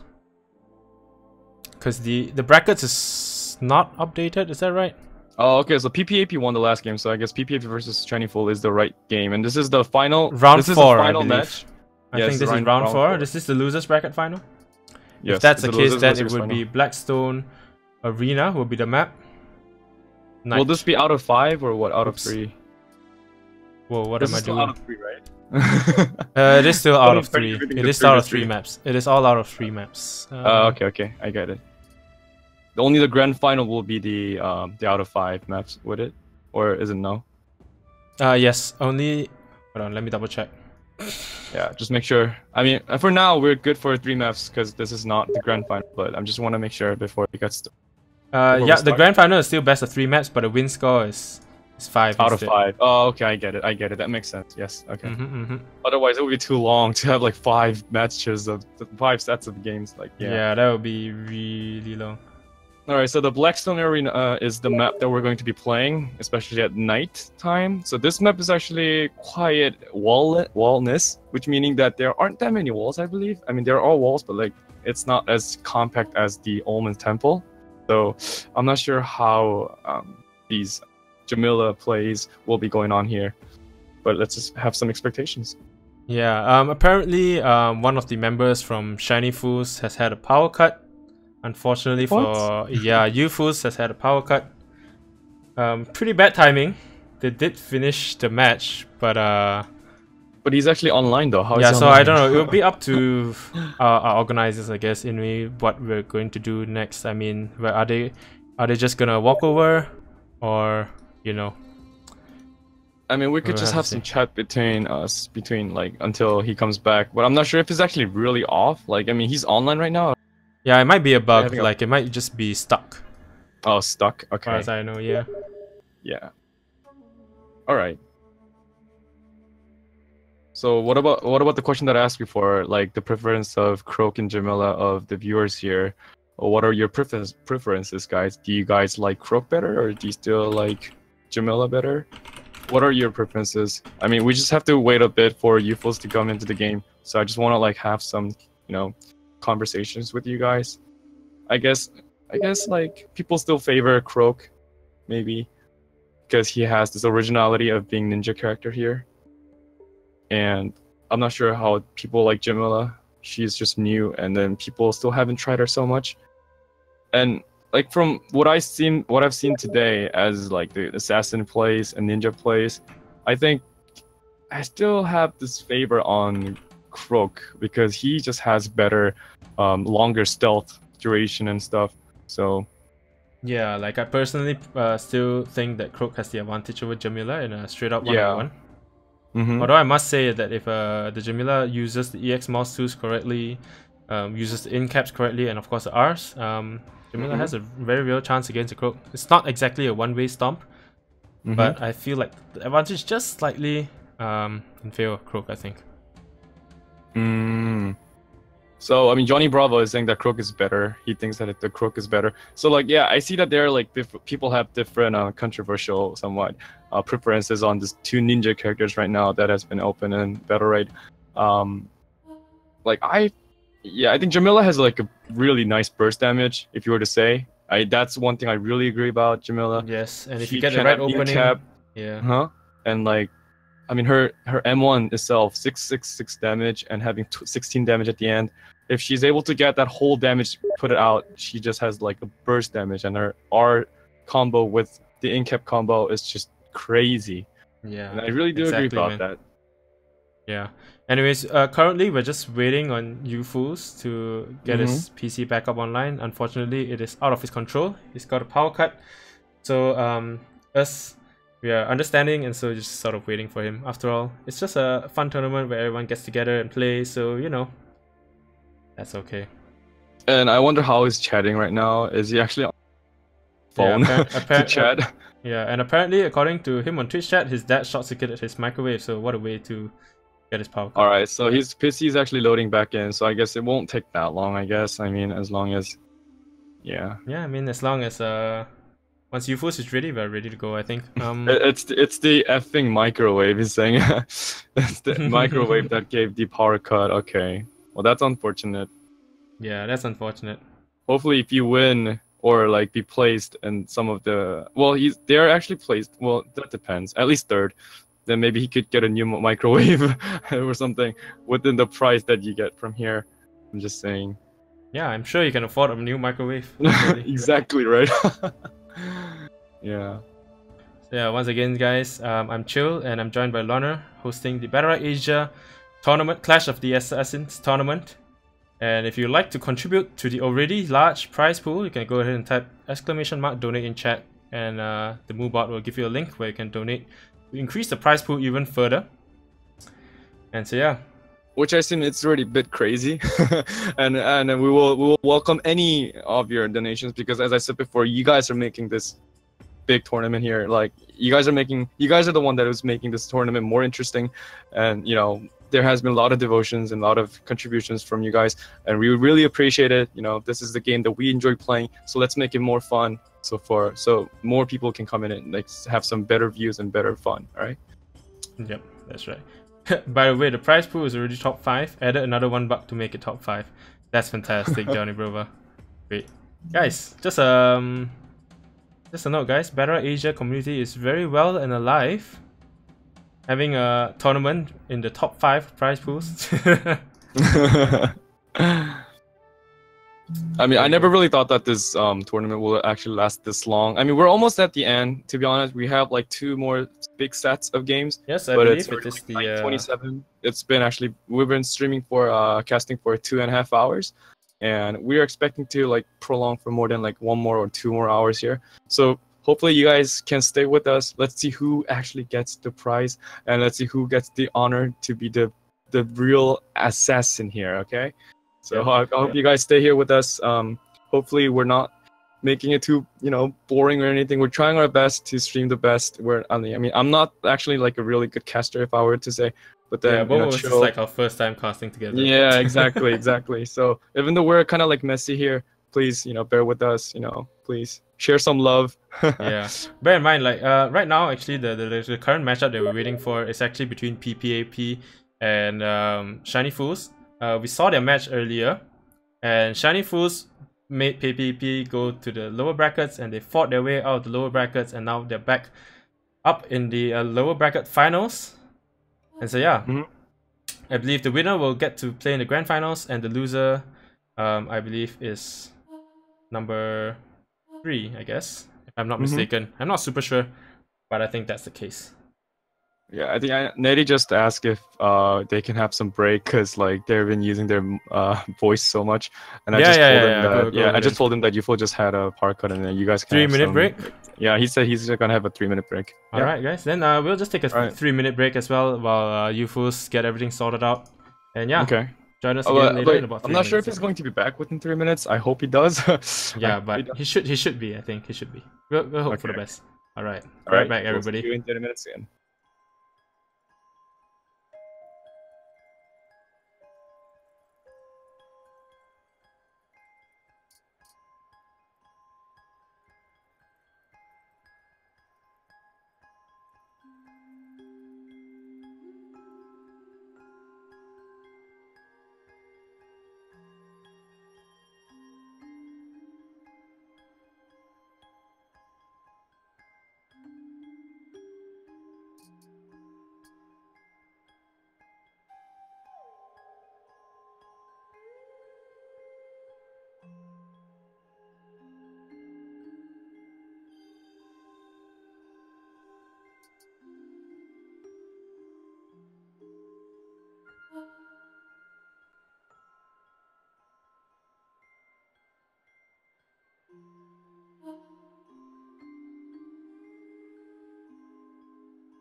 Okay, everybody, welcome back to the Battlerite Asia Clash of the Assassins tournament.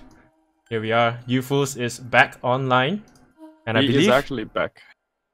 Yeah, they're just sorting out their champion picks right now. I think there's a bit of a miscommunication, I think. So wait, which is the lower bracket here? I think the lower bracket is actually yes, PPAP. PPAP. So, Esmo Jamila, let's go. All right, seems like everybody they're all ready. Okay, Jamila, Esmo. Okay. No more microwaves. Yes, hopefully not. Hopefully there aren't any more of the power cuts on UFools and side. it seems like this time PPAP has gone for the Croak Iva combo instead of the Jamila Iva combo as they did in the previous match against Shiny Fools. So pretty interesting. And look at UFools choosing Asmo here. It's actually first time he's actually choosing Asmo in this current tournament. Will he able to pull off a lot of damage and all the contributions? As far as I know, UFools does practice a little bit with Esmo. Although he is predominantly a melee player, but I think he plays a pretty good Esmo as well. So we'll have to see. This is the lower brackets finals. And yeah, the winner of this match will go on to the grand finals and match up against, I believe... Give us Croak. Yeah, just give us Croak. Give us Croak, basically. Give us Croak. Yes. Alright. The first round for this lower bracket final match begins now. Yep. There we go. So starting off there with the Mausu, trying to see if he can catch anyone off. Unfortunately not catching anyone off. It'll be kind of Iva dropping pretty low. UFools, both the range characters are dropping pretty low. UFools actually has lost a lot of HP here. Can he actually bring it back? He actually misses his M2. ShinyKnight uses his counter to dodge. Both teams trying to restabilize. They're actually fighting almost 1v1 now. They're not actually really concentrated on the focus. Yeah. Oh, wow, nice that was a lovely out into pool. Holy moly, jolly. With the E. Christmas. That's like... That was perfect pull from UFools. Nice steal there. He knew that he was able to get his M2 right. Like that's why he just put his ultimate right in front of him. And everyone was like, why did he put his ultimate there? And he actually just uses M2 just like, hello. And then just pulls Michael right in the face. That was perfectly shot aim right there. Oh. Tried to go for the ult, but unfortunately not connecting to anybody. But it didn't matter anyways. Yep. This is Seed 3 PPAP versus Seed 2 Shiny Fools, exactly. So I guess it's really hard, honestly, to be honest. Like, I mean, if you were to think about how Iva's in-cap works, she needs to be really right on point and has to have really good aim. But if you're actually facing off, let's say, Asmo and Jamila, which they're like really like, you know, playful characters, it's really hard to hit their in-caps on the point. So I guess it's a really nice pick on, honestly, on UFool and Shiny. Yeah, changing it up a little bit. I mean, they could have just gone with the comp that they were using earlier if they wanted to. True. But it is Blackstone Arena instead of Almond Temple. So exactly.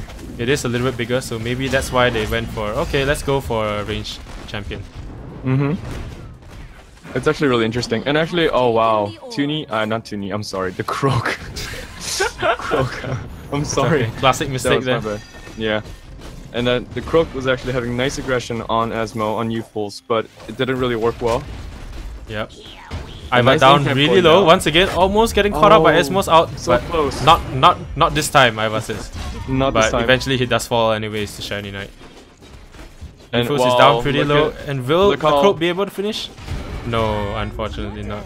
Yeah, Croak wasn't able to finish off UFools. He did perfectly right on time with his space, and it just went straight off so clean. Yeah. Up 2-0 in the first map for Shiny Fools. Let's see if they can make it end right here and bring it to the second map, or will PPAP do another reverse sweep as they did in the second round. Just bear in mind that they have the potential to beat Shiny Fools.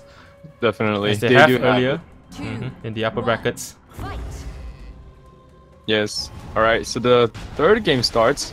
The M2 goes down by UFools, but it actually misses. Shiny is actually getting a little bit of face damage there. But a nice counter. Will he get it off onto Iva? And yes, he does. The Phantom Cut is down, and he actually gets the damage. Look at that burst damage with Jamila.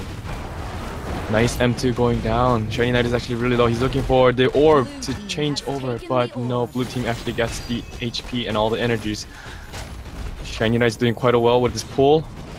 Yep, Croak down really low. Any in-cap. Almost got the in-cap. Oh, unfortunately, he missed so it. Close. Croak also be careful not to hit the counter. But the Iva with save. But Croak just jumped back in just to get finished off by Jamila. That was too hesitant. He had to be more careful there. Yeah. I mean, the pressure of using the second space in a limited time will definitely, shake off the judgments while playing as Croak. And there goes the third round. 3-0. 3-0. And Shiny Fools is up. Go on. Oh, just like sipping a water. Yes, okay. That was very clean. Yeah, I'm sorry, guys. Okay. So 3-0, clean. And I'm not sure if they're gonna change the team comp. I think that like what they have as their strength, as in PPA team, PPAP, is that they really like Iva and Croak composition. They've been using that team comp all along. Yeah. So they have their strength and they know what they're good at. But look at Fools. He has a different variety of champion selections, so that it's really hard for them to counter, their team play styles. So I think, I'm not sure what they'll be picking again. Oh wait, they actually said wait. Well, they're giving actually some thought to what they're gonna pick right now. Exactly. It probably won't be Iva anymore. You okay there? Yeah, no, it's like my voice. Yeah. It's okay. Alright, anyways, PPAP taking a little bit of time to pick whether they want Jamila or they want Croak.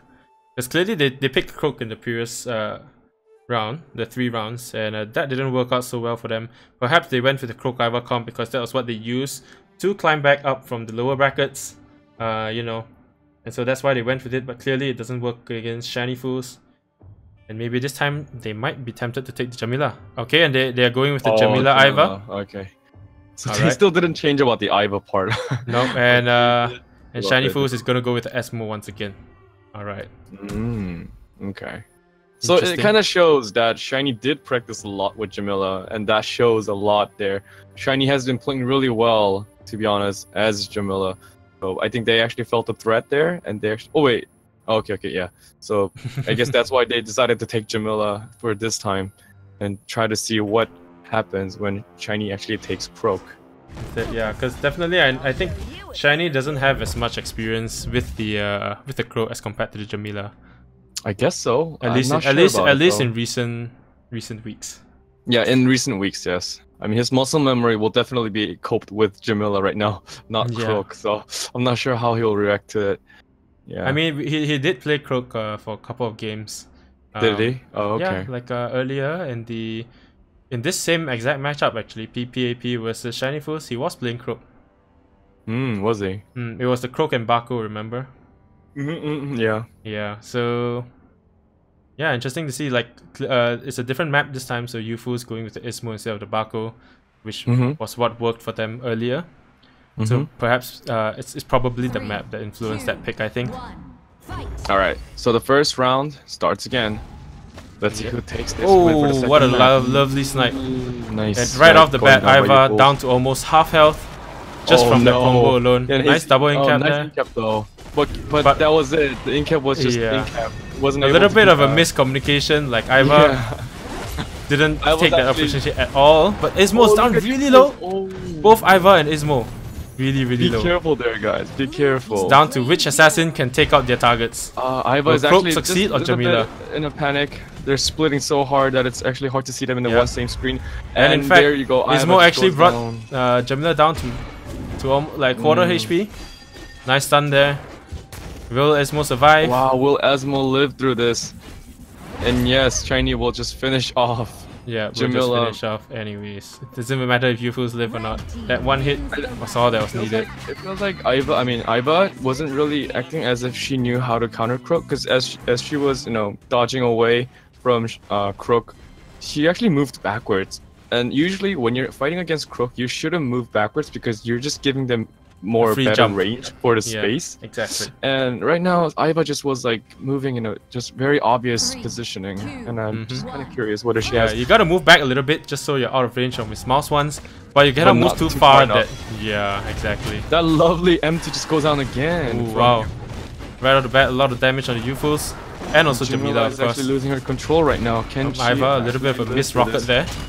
Hitting Jamila air. has to wait for her cooldowns to go back.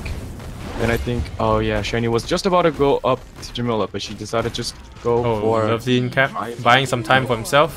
The EXM2 doesn't hit Aiba, nor neither of any Croak is pretty low. Oh, gotta jump out to safety. Gotta be careful there. You're fully trying to face tank for his Croak. Yeah, creating just a little bit of space for Croak. The in-cap. Oh, so both close. the in-cap exactly. They actually try to... And a lot of damage on the Jamila. Lovely mouse by Ismo and the... lovely and the laser, man. The laser Yeah. goes through all counters. And that just finished off the Jamila and Beautiful, Aiba, man. Beautiful. Beautiful. Just it's pretty one-sided now. PPAP unable to find what worked for them in the second map of the first matchup in the first series against Shiny Fools. Yeah. Right now they are one loss away from being eliminated completely from the tournament. Bear in mind that this is the lower bracket finals. The winner will go to the grand finals, and the losers are out. But I believe, even though if you lose on this match, though, you're still the second place winner. Third prize. Still, yeah. You're the third prize winner. So yeah. You still do get a little bit of money. Yep. That's right. Yeah. But you don't go home with nothing. But if you win, you are guaranteed the second prize. Yeah, and hopefully, I hope that they can actually show their best here. Okay, so nice empty just going down again by Yuful, hitting Aiba, but Aiba cannot make it. Aiba cannot survive. Shiny. That is... Shiny was actually really nice holding his M1s there, because he was actually hit with Aiba's E, but then he didn't actually use any of his skills. That's why he wasn't getting stunned or any snares there. Yeah, so that was a very nice hold there. Definitely. Jamila got to play out of her minds right now to hopefully come back to the win. But Yufus every single time with the Q to block the in-cap, and unfortunately for Jamila, down to 7% HP. It's just a beautiful play. They know how to hold still surviving. Skills. Exactly. It's all about the cooldown management there. And look at that! Look at the flicker strike, that flick shot from Yufus. It's so hard to expect where he's going to aim with his M2 there like that when he just moves around so well. Okay. Oh, a little BM there, not finishing off and letting the explosion take the kill. Alright, clean. 3-0 both maps for Shiny Fools. And they are the winners for the lower bracket finals. Yes, they are placed in third places, and who's moving on? Shiny Fool team is actually moving on to the grand finals here. To face up against... Just give us Croak. Yeah. Oh, yeah, I keep messing up their name, man. Yeah, I mean, it's because that Tunni is in the team and the Croak is in the name of the team. I was like, what? It's like I can't remember what the team name was. yeah. So, anyways, let's get all of the players in here.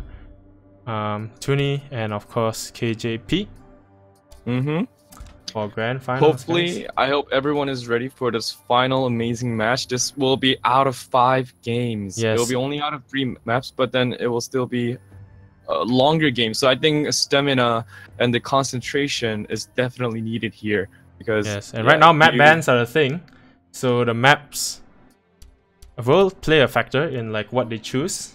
Naturally, it's no longer on one tempo. Shiny Fools cannot just go for some double melee comp to just rush down KJP as they did earlier in the upper bracket games.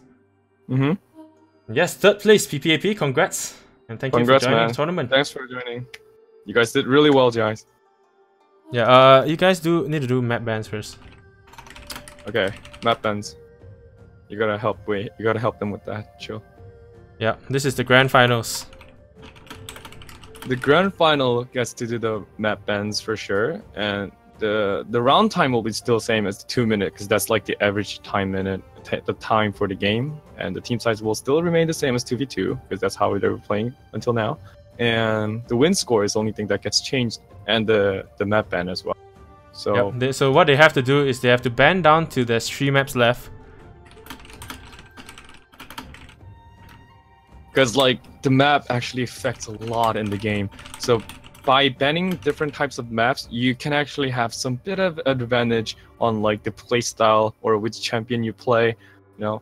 So like as you guys seen before, Omen Temple has a lot of walls and it's very compact and it's very limited for any players to move around. So if you're actually playing very squishy champion, then I bet you wouldn't want that map to be the game that you want to play the game on, right? So, yeah, definitely. Like no, probably no Omen Temple for the side of Give us Croak, because I'm pretty sure he's had enough of running away from shiny fools.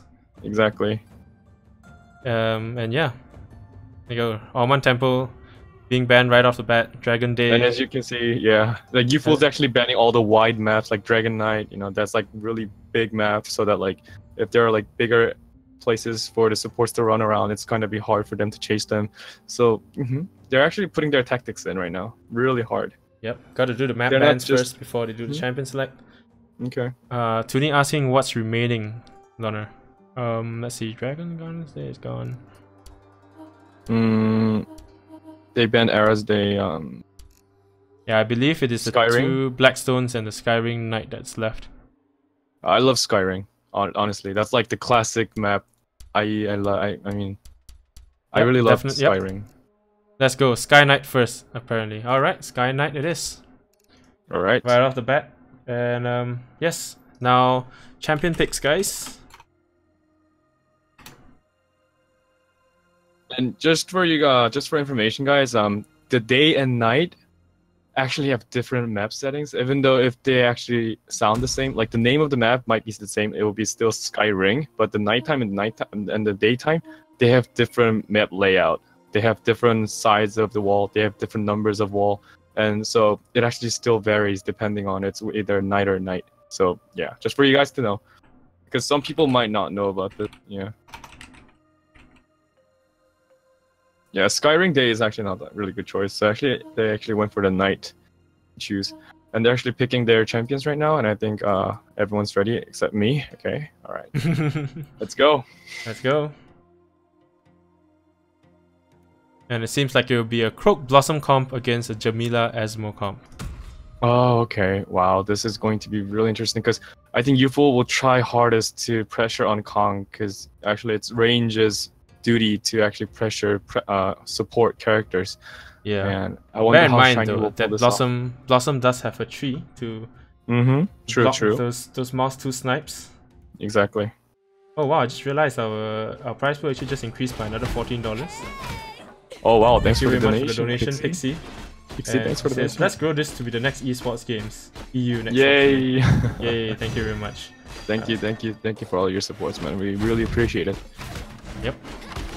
Okay.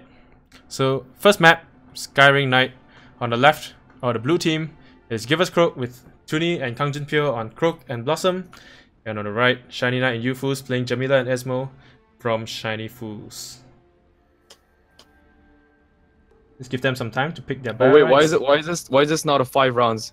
Oh, whoops! I forgot to change that. Yeah, I do have to change. Though. Yep, sorry. That was my bad.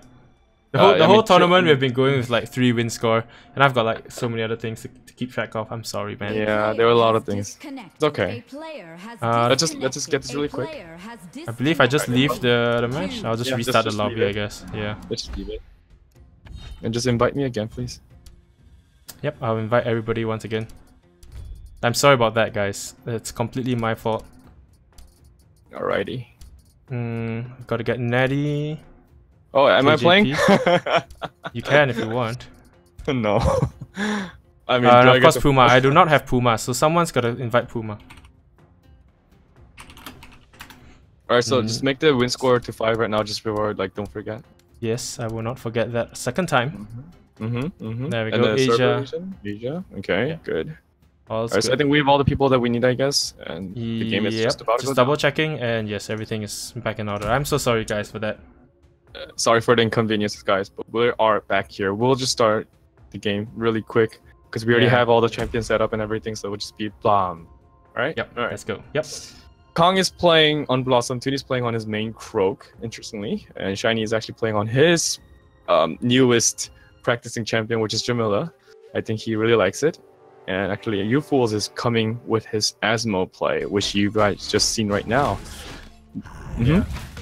I forgot that there's actually a 5-round grand final, so unfortunately the prize pool is not being shown right now. So I would just have to add that in right now. A little bit of a... Yeah, you can work on that. Okay. Yeah. And the grand final, this is grand final, guys, just for your information, and it will be out of best of 5.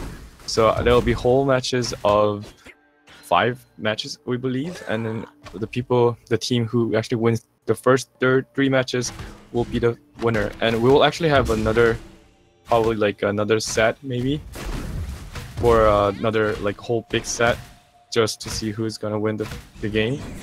So let's get hyped, guys. Let's get hyped. This is the grand final. ShinyFools team versus the Give Us Croak team. And here we go. The Skyring Knight. Alright. So starting off immediately, Yufu's trying to snipe somebody. And of course, Tunni and KJP is just gonna stay on their mounts. Wait till the orb is up. Because they don't want to be too... Oh, the Shadow Dance. Oh, what a lovely in-cap there by Jamila. Immediately a lot of pressure onto Blossom. That Blossom damage, can he endure it? The orb. The orb though. Oh. Eventually went to ShinyFools. Oh, KJP gotta be careful not to hit those counters. The Phantom a lot of damage down, and the damage is huge. But Jamila also taking a lot of damage from that burst between Tunni and KJP. Tunni is going hard on Shiny right now. We know that Shiny doesn't have anything now. Can he actually get it? The stun goes down from the Kong. Can he finish Shiny? He has just a bit of HP. Just a little bit left. Bear in mind I do not... Oh, he got out of... Toxic. The counter will not be hit. No. And guess what? And down goes Jamila or ShinyKnight. Let's see if Yufu's can turn this around. Unfortunately, he did not get the up, so that means he's already in a bigger disadvantage than he Can I really is. have to change the tactics here? Because like Kong knows how to wait. And either Yufu pulls Kong into the arena, in the middle, they will be just having a lot of advantage here. This is really interesting. Yeah, I believe ShinyFools probably might have to pick up some sort of support. Like KJP is really good at surviving their sort of aggressive play styles, and But I don't know what Yufu is actually usually, comfortable but it with. is still the first round though, out of we'll potential 9 rounds. Sure. Yes. So maybe ShinyFools can come back and do something about it. Like perhaps he if they tries coordinate to their attacks better. Tunni's doing a lot of damage here. Doing a lot of pressure with his camouflage. But Tunni was just about to lose a lot of HP, but Blossom is actually doing quite a lot to heal him back. The orb is in the middle, and I think Asmo is trying to get it. Oh, what a lovely timing there by Asmo. He actually did an M1 for a few seconds. He waited Tunni to jump. That was perfect. He knew Tunni was going to do that. Tunni taking more than half of his health just like that, just from the Ismo R. Oh, beautiful M2 going down on Kong, and he just lost half of his HP right there. But you gotta be sure the ShinyKnight is also very low. The orb is back up, guys. Oh, that putting down R and putting extra damage with his M2 by Yufu's just gave the opportunity to get his second orb here. So both of the orbs are taken by the red team. Yep, but Give Us Croak is down really low. Both of them down really low. Jamila is almost dead, but Ismo is still in full health. And KJP, unfortunately for KJP, didn't make it. Yes. Wow, yo, think about it. That previous match was just so clean, but now look at it. Man. Yufu and Shiny just came back right away. They don't even need the support. Yeah, they just managed to find the right openings, find the right chances, and exploit that. Kill KJP. Yufu was actually really keen on the point where he used M2, pulled off Blossom, because Blossom was trying to heal from the tree, but if he's actually far from the tree, he cannot have any heals, right? So if you use that wisely, you can really really wreck Blossom right away out of no chance. Yeah, that's true. The burst potential between Ismo and Jamila, it's actually quite huge. That's right. Yeah. The two most bursty champions. Nice snipe there. See that? Yeah, I saw that snipe. Tunni pulled, Shiny pulled, and Yufu just M2'd right there. Nice shield going down by Yufu. Nice M2. A lot of damage going down to KJP as well. Oh, KJP, can he make it? He puts his tree down, but will that be enough to heal himself? Ismo does have his ult, so they do have to be careful with that. KJP down really low, and there you go. That's the 2 spaces. Ismo knows that. He uses his ult. KJP is still barely hanging on. Ismo does almost fall to Tunni. They actually changed the Tunni target. knows, They actually changed yeah. target. They actually changed target. Youthful suddenly got super low. Tunni was just waiting for that one opening chance. And that was a very nice try. close. It was a nice try. Nice try, nice try. So Jamila misses out there. Ultimate Pretty big risk actually. That is Considering yeah, KJP I mean, it was hasn't worth even it, used his though. jump. It was worth it though, I guess. Oh, And the it root. was just purely their miss. Yeah, almost got the stun off. Nice in cap. Ismo Can might Tunni be try to down? take No. chance. Asmo doesn't have his space. Ismo is real low. Just gotta watch out for Ismo. The He's orb really is low. really important at this point. They And need to Tunni get knows the that. orb for Tunni it. knows that, and he just went ahead and just secured all the green ops for himself. He knows that the enemy Nice. team does not have a support, and all the healing that the enemy actually team is really gonna get. low, and Youthful is actually having his M1 striking so hard. The laser damage is coming in. He can actually heal himself while he uses laser. Another incap going down. And Youthful's Tunni is playing getting really pulled. safe. Can Yeah. he make it there? I think Youthful really needs his R to heal himself back. I don't know if he actually went for that Battlerite. What a Yes, nice he did off go control for there it. by the blue team. Oh, it's got a stun off. That's all Tunni needs to secure the kill on Ismo. As much as Youthful tries to play safe and stay at the back. That was beautiful. They're playing so passively in a way that Tunni is just waiting for that one opening. Even though Kong is getting pressured so hard, he's just waiting there, waiting for the Youthful to waste his space and Shiny to waste his counter. That's Exactly, man. beautiful. Can't outrun a Croak. Well, you can run, but you can't run forever. Eventually he finds you. There we go. But really smart play there by Tunni, you know, denying the enemy of the green ops when the enemy doesn't have a support champion. I think that's a big play there. You know, keeping Ismo as far away from his team as possible because his life is like really low. Can't afford to be in front. The fourth match starts now. Yep. And Tunni is actually a bit going too aggressive, but he actually maintains. Yeah, but that's okay. Like the past few rounds, Tunni has always gotten a lot of damage at the start, but they still come back. So yeah, maybe, I mean Kong is able to heal tons. Youthful's, by putting... I think, making a misplay there, caught without his escapes, and pretty much lost most of his health just like that. And I think Youthful's trying to get the orbs. Can Tunni interpret? Oh, he couldn't. It was a nice combo there though, taking the op down from 60 to 0 immediately. Yes, he knew that he was able to get it. He knew that Shiny was getting all the attention at this moment. A nice reflector coming down by Kong, but Youthful is actually able to hold down his damage. ShinyKnight almost down as well. What a lovely charge attack, followed by the spacebar from Croak, taking down the Jamila. The play is just so beautiful, guys. Wow, look at that iframe on Asmo's ult. Yeah. Kong actually used her ultimate just to get out from Asmo's ult. Wow, that was beautiful.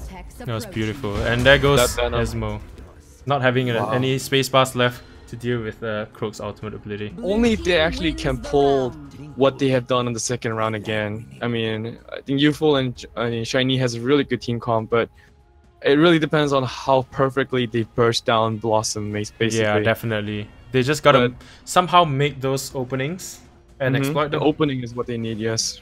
Yeah. But once again, this is not Oman Temple. You know, they can't get that sort of chances all the time because of the much bigger space, and of course, once again, KJP is a Blossom, not Lucy this time. Oh, look at Tunni just giving damage and coming out again. They know that they don't have any healings. Yeah. Well, I mean, they do perhaps because of the loadout. Yes, Youthful's trying to get some health back just by putting R down there. Nice. But it's only what, 12 health, I think? Yeah, it's very tiny. It's yes, very tiny, it is. yeah. Youthful And plus needs it's on a to pull that 15-second orb cooldown. Okay, they got the orb. Got some HP back. And while Youthful was getting orb, Shiny was doing nice, buying some time. And he's actually really in danger though. Oh my gosh. Poor Jamila. That was a really nice trying to use the ult in desperation there onto KJP, trying to do as much damage as he can. And Kong was just waiting for the EX space. Yeah. It was perfect actually. The death vortex is incoming. And Youthful probably knows that he has a very slim chance on this. He is down to 5% left, 10%. Yes. And down he attack goes. back will just bring him down. So it's 4-1. It's kind of one-sided, I guess. I mean, the team comp itself, you know, having really good support player. I guess this is kind of hard for Shiny Fools. I hope that they can bring another support kind of a type champion next round, but we'll have to see about that. Well, I mean, the double melee comp worked reasonably well. Of course, it wasn't Almond Temper earlier, but if they can get Rook maybe, and or like catch the opponents off guard somehow, even in a larger map, they might still be able to do it. I mean, certainly Esmo and Jamila is already a very bursty comp, but True. You know, KJP and Tunni just finding the right answers for every situation. Tunni just like Yeah, staying in the just back. waiting there. They're just waiting for the orb basically. No reason to fight until the orb's up. Because like he knows that they will come for the orb. Oh, the Phantom Cut! Wow, look at that debuff on his Q. Yeah, just but to get his KJP doing a really solid job in keeping his teammate alive there through all that burst damage. The tree goes down. The tree tanking that Phantom Cut. And also blocking the ways for Asmo to shoot. That's like beautiful. Beautiful placement on the tree right there. Oh, nice damage going down. Down to less than half health. Oh, red team just barely managing to get the orb. Tunni was almost trying to interfere with it, but yes, it was too close. A nice EX space going down, nice in-cap on Tunni, and that KJP combo was just so perfectly keen on point. Yeah. Can he pull Tunni, it? Oh, he missed what it! What a lovely sidestep. Wow, that it's like, nope, I'm not gonna fall for this trick. I know what you're trying to do. Make it obvious just by going on one side, and he just suddenly did a right at the end, exactly, just to evade that M2. Beautiful play. So unless you fools can pull off some sort of miracle here with this Esmo, we're likely gonna be finishing off the first map. Give up here. Yeah. Yes. So we do have our first map completed. Yes, and it's 5-1-0. Yeah, 5-1. And the score right now is 1-0 for... Yes. Give me code. There we go. Alright, so we're almost at the end of looking at who the winner is. And this really is important because UFOL really has to come up with different... Yeah. You know, bear in mind that this time champion. KJP and Tunni has the map pick. So they can pick a map that favors them. Out of the remaining maps, which I believe is Blackstone Night and Day, so okay, I think they go with Blackstone Night.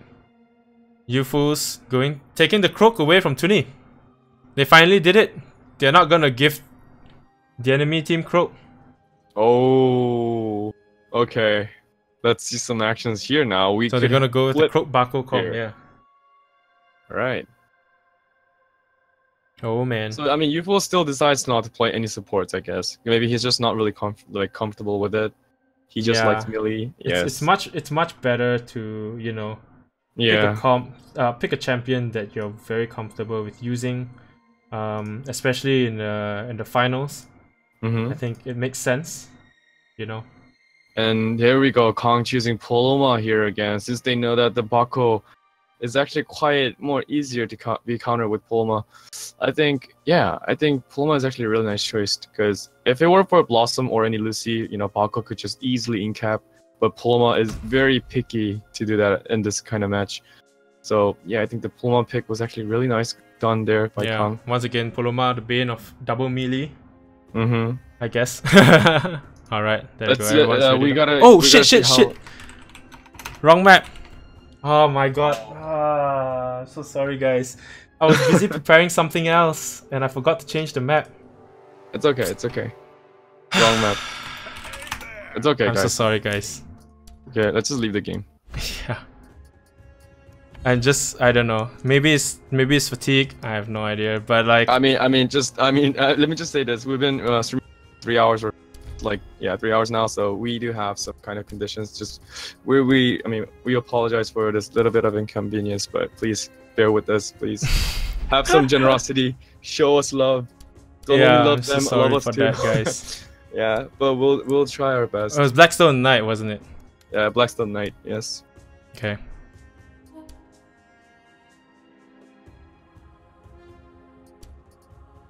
All right. Because someone's got to invite Puma.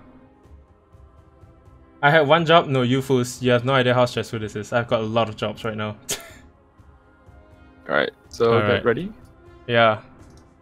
Out of 5 games, it'll be... Okay, wait. Let me double check everything, okay? Blackstone Knight. Okay, Blackstone... I don't wanna make that... Okay. Alright, just gotta make sure. 5 win Alright, score, guys. 2v2 Asia. Alright, there we go. So it will be Kong with Pulma, Tunni having his Jamila pick, and Youfuls is actually on his Bako play, and ShinyKnight is actually with his Croak. This is going to be a really big change in the team comp, so I don't know like the result. I don't think it will be one-sided as before, like just 4-1. No, I don't think it will be happening here. Like I think it's Tunni pretty doesn't balanced. have his comfort pick basically. Yeah, I mean he's still good with it, but let's see who wins, you know.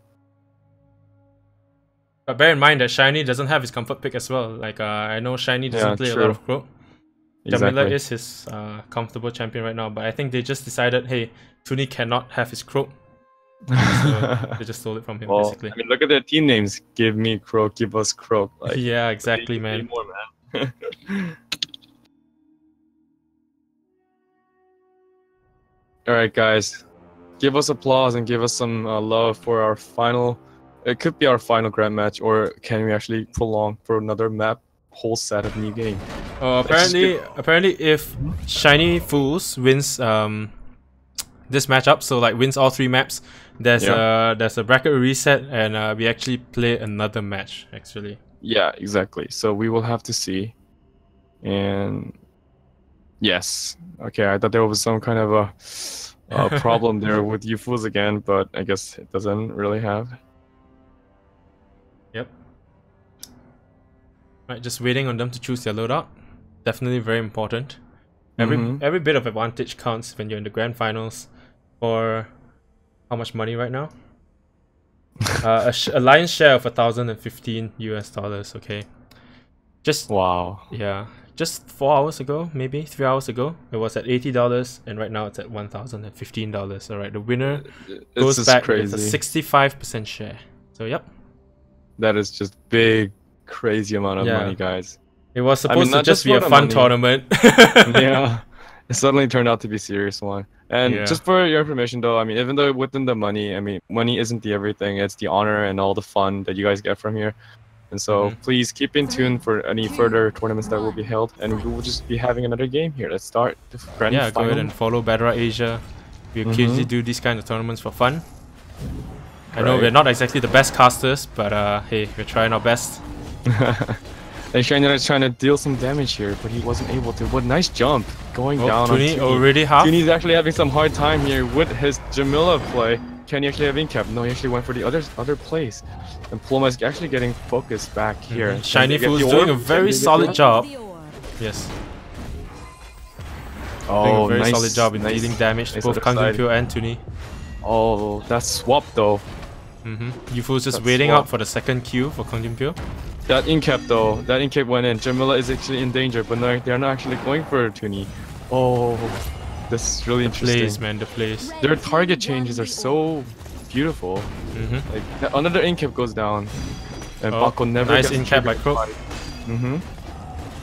Oh no. Tunni unfortunately not being able to cancel his R in time. But actually, Bako is actually really low. He has to use his. Oh no, Yeah. he's wolf hit. If they can finish off And- Viewfuls or Bako. You don't know anything. Oh, nice but a incap. double incap. Can what he they actually needed. get some green orbs from here? Can he actually finish Paloma here? did. No. He's going for the op. Red Smart team play They there. actually got the nice play. That was perfect play. And yeah, If they only chased after Youfuls, they would have been able to finish him, but they didn't. no, I Oh, mean nice at that point they incap were with the just other side. incap. So much incap and so much damage coming Yeah, through. it pretty much mostly just So comes Phantom down to Oh, Tunni managed to pull off his combo just like at the beautiful. end of his range. Yeah, beautiful there.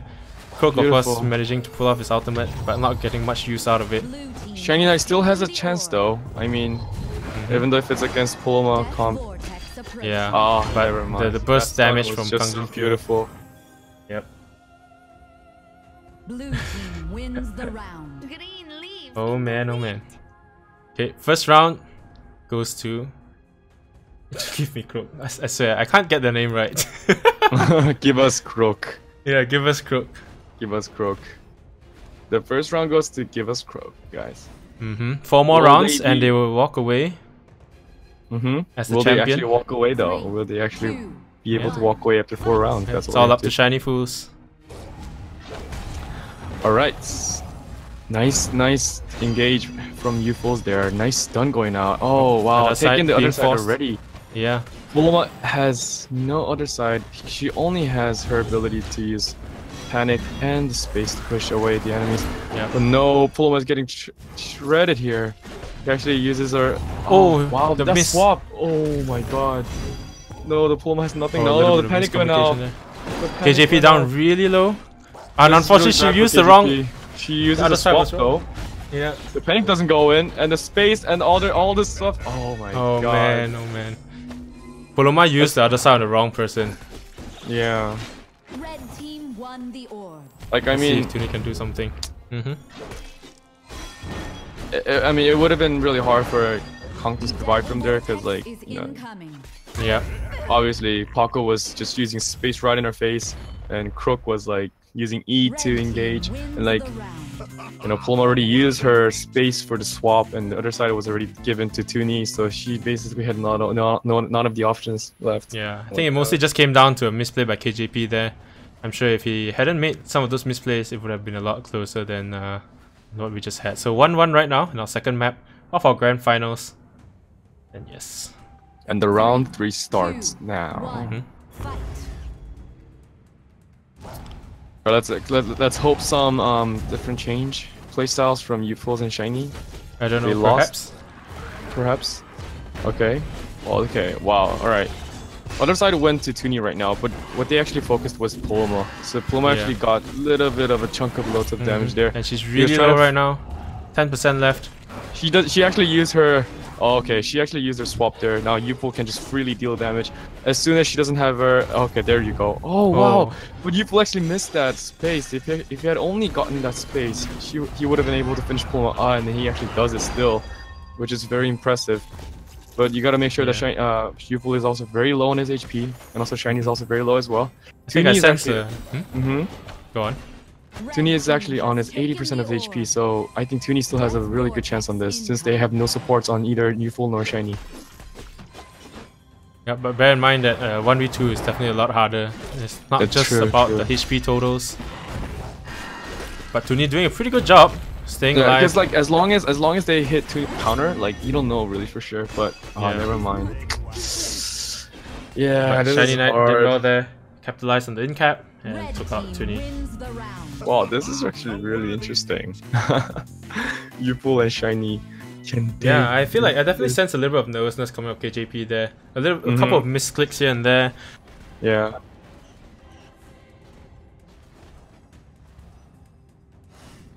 Because there's one thing that I really want to talk about as Paloma player. If you play like character like Blossom and Lucy, you know that your M2 is definitely for the heal, right?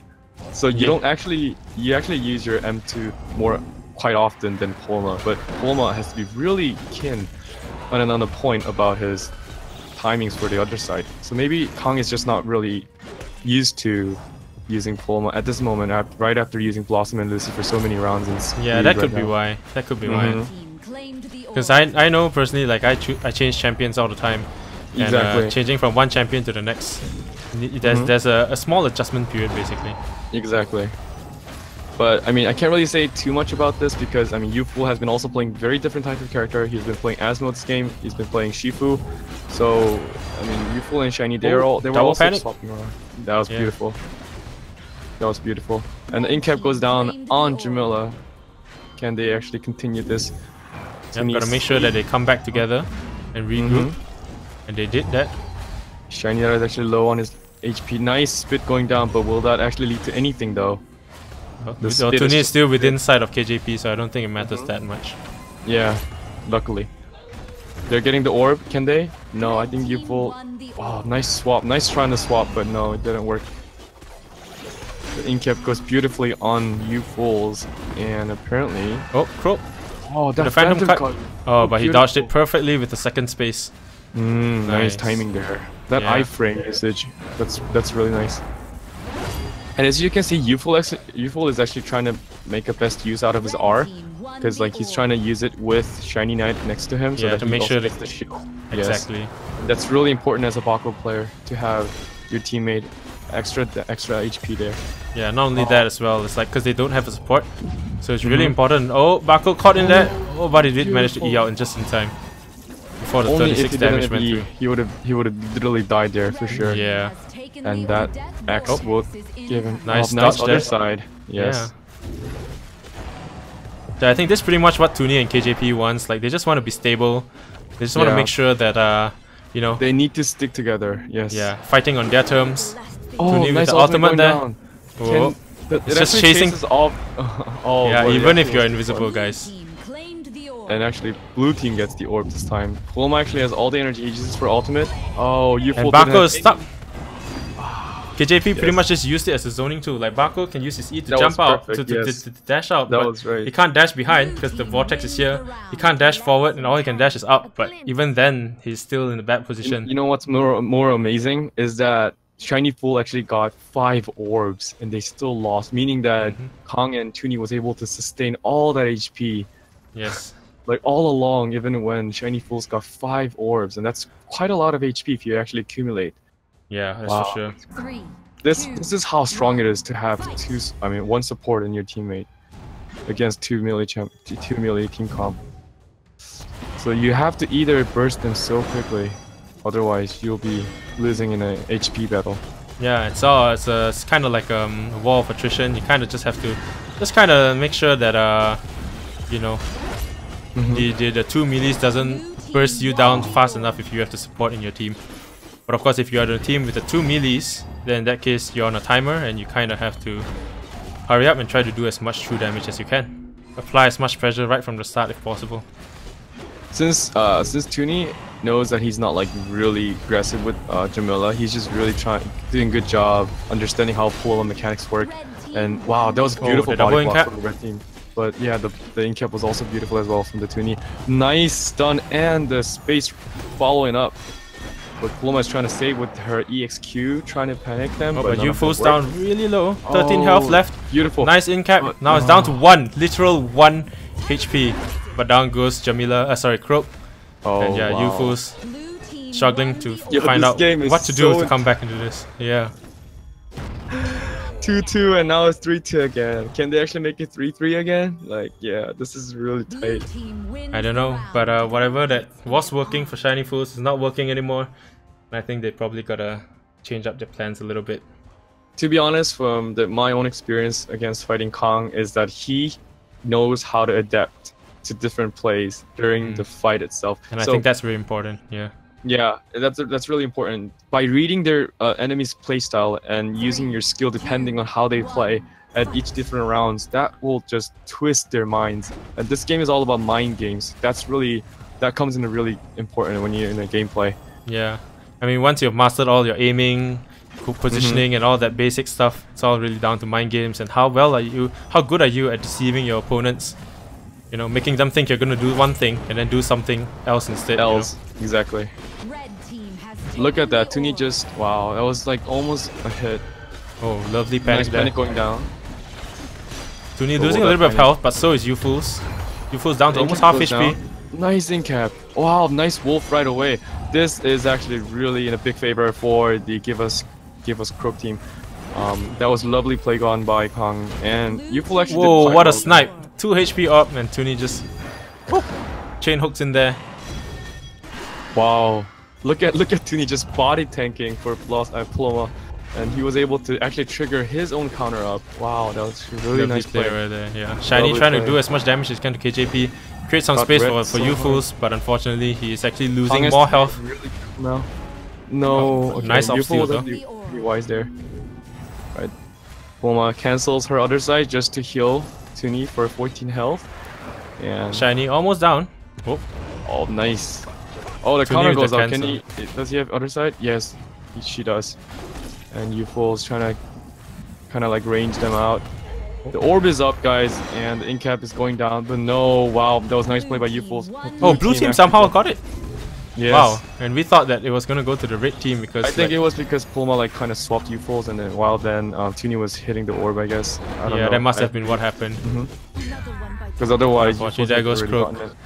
And it's only a matter of time before Bako I was expecting Wolf all. 3v3 going down here, but actually no, I think it's going to be 4-2 here. But somehow Yufu's actually getting all the orbs so well. Yeah. Perfect orb control, man, Yufu's, even while he's alone. Making use of the map there, jumping across. And did you realize that Tunni's actually cancelling his second space? Yeah, to make sure that he doesn't get stunned by the bulwark. And he did that a couple of times. That's so actually 4-2 really right now, and Give Us Croak is 1 win away from taking it all.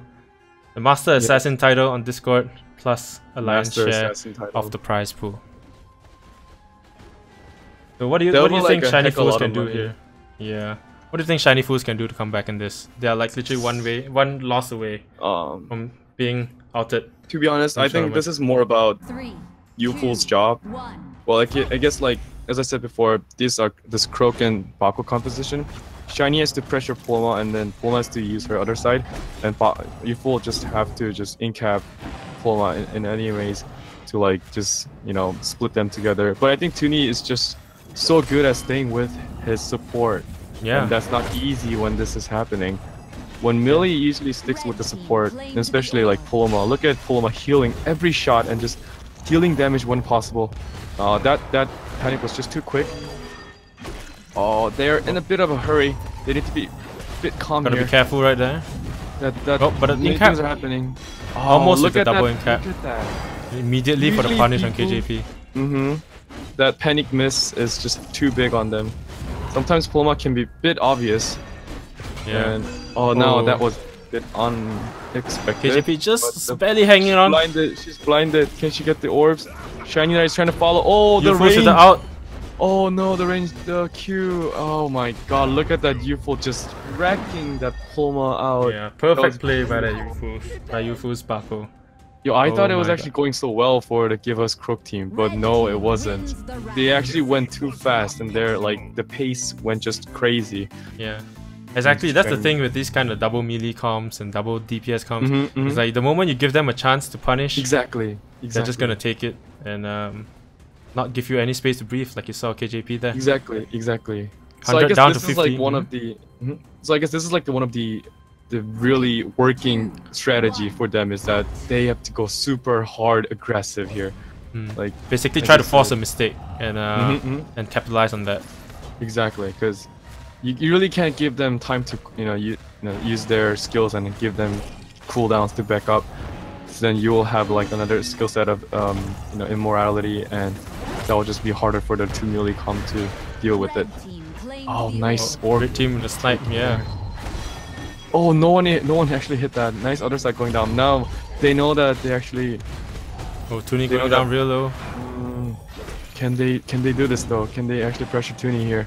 The counter goes up. Oh, Shiny waits it so well. Yeah, Tunni's got nothing right now. KJP's other side being used. They're trying to get the orbs. Oh wow. The wolf though. The wolf. People always forget about the bounce. Yes. I think Yufu was trying to get the orb out of their ranges, but no, it didn't work like that. I'm not sure if Kong was actually expecting that wolf to hit the orb, but oh, nice thing kept going down there. A nice Q. No one hits Tunni body blocking. Okay, the other side went down. They know that Kong has nothing now, but the other side, I mean the ultimate is there. Oh, keeping Pulma just outside of the ult to prevent that healing. So close. ShinyKnight, can they get it? No. Pulma actually hit M1 with the orb. Alright, so well, Shiny gotta be really careful right now. Shiny is really low. EX space going down by Tunni. Bear in mind that he's up against Jamila. One mistake and that's all of his health that's probably gonna be gone. Nice. Oh, there's gonna be in-cap there. Can Pulma hit the wolf? Oh yes. Oh, so now they're linked. A lovely wolf. They're gonna share their damage There now. goes you fools. Oh, and I my think oh my, come on Shiny. Are you going to pull a miracle? Are you going to show us? Oh, unfortunately, he was not the knight in shining armor that Shiny Fools needed. And congratulations, Give Us Croak is the winner of the Clash of the Assassins Battlerite Asia champion, going back home with 65% of the prize pool plus the Master Assassin title on the Battlerite Asia community Discord channel. go ahead and type ! Discord if you guys want to join the Discord. There we go. Anyway, it's on point. Alright, guys, give us big applause for all the people who joined here. I mean, give big applause for Kong and Tunni and for Youfuls and ShinyKnight as well. Exactly, man. Big applause to all the contestants. It was like really intense matches all the way through from the start, even from the first match, and then the second match and the third match, and every match that we casted was just super intense. It was finally crazy. It's over. Yep, our winner is Tunni and kangjunpyo. Give us Croak. Shout out, man. Shout out. Give applause for all of them, man. And yeah, shout outs for all the donators as well, for sure. And QQ mainly. Especially QQ, I'm crying with pretty much 90% of the donations. And yeah, the payout. So Tunni and kangjunpyo will go back. I don't know, with $330 each. The second place, i.e. ShinyKnight and Youfuls, will go back with about $125 around there. These are just estimates. And the third place will go back with $50 each. And I believe that is PPAP, I think. I really believe that they earned it. They really earned this win. Yeah, there was lots of intense matches. Shiny Fools put up a really good fight. Ultimately, they just couldn't find what it took to beat Tunni and kangjunpyo. And so yeah, give us Croak as the winner, and each of them goes back with $330. Thank you so much, guys. Yeah, thank you so much, all of you guys, for watching. I just really want to shout out also for Justinui for the Battlerite Asian. Always the guy in the back. Yes. The organizer, one and only. And also Chill for doing all these preparations for the stream, the channel. Yeah, sorry about all the mess ups there. Nah, you did all good, man. It's stressful. It's only my second time doing this, by the way, guys. So hope you guys forgive me. And of course, Lorna doing I got Lorna to come in to host this tournament with me. This is our first time doing it together. So of course, we talked over a little bit here and there once in a while. But guys, it would really mean a lot to us if you guys could check Lorna's Twitch out, Lorna TV, and of course my own one, Chill, CHYILL. And so yeah, and of course follow Battlerite Asia, the Twitch channel, of course, for more Battlerite Asia tourneys. I'm not sure when's the next tourney, but I'm sure there'll be more soon that will be organized by Inui. I think with the huge amount of encouragement and support with this current tournament, I'm sure Inui is more than excited and more than motivated to host more, organize more, and yeah, just make things just better in general. Actually, like today's tournament is actually just supposed to be a for fun tournament, and that was why Inui engaged me and Lorna to cast for this tournament, even though we don't have any experience at all. But I hope you guys still had a good time anyways. And yeah, man, oh man, congratulations once again. I'm actually speechless right now. I can't believe that this thing just happened, and like this is just crazy. And I mean we wouldn't have done this without all the sports and all the sponsors here.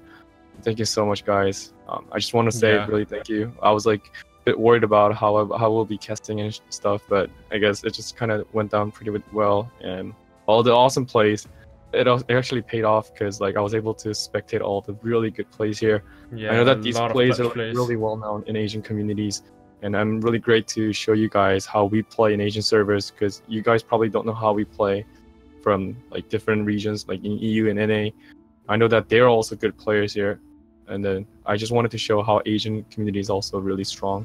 So yeah, thank you so much. Thank you so much once again. Congratulations to give us Croak for the first prize, and Shiny Foods for the second, and of course PPAP for the third prize. Thank you very much, everybody. All right. And yeah, I think that's gonna be it.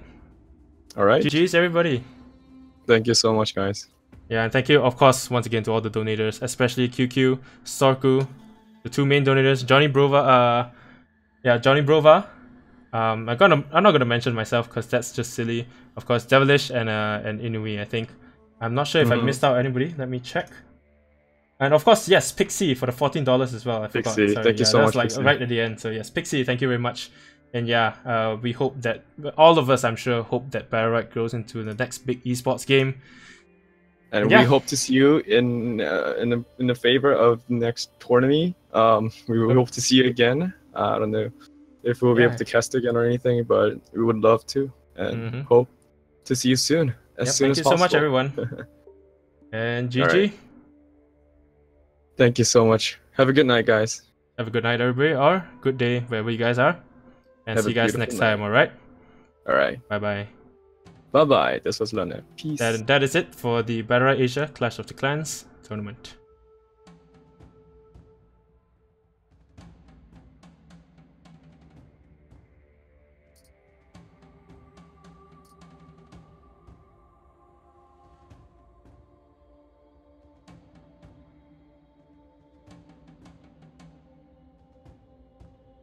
Sorry, Clash of the Assassins. Did I say Clash of Clans? Oh my god. Clash of the Assassins. Whoops.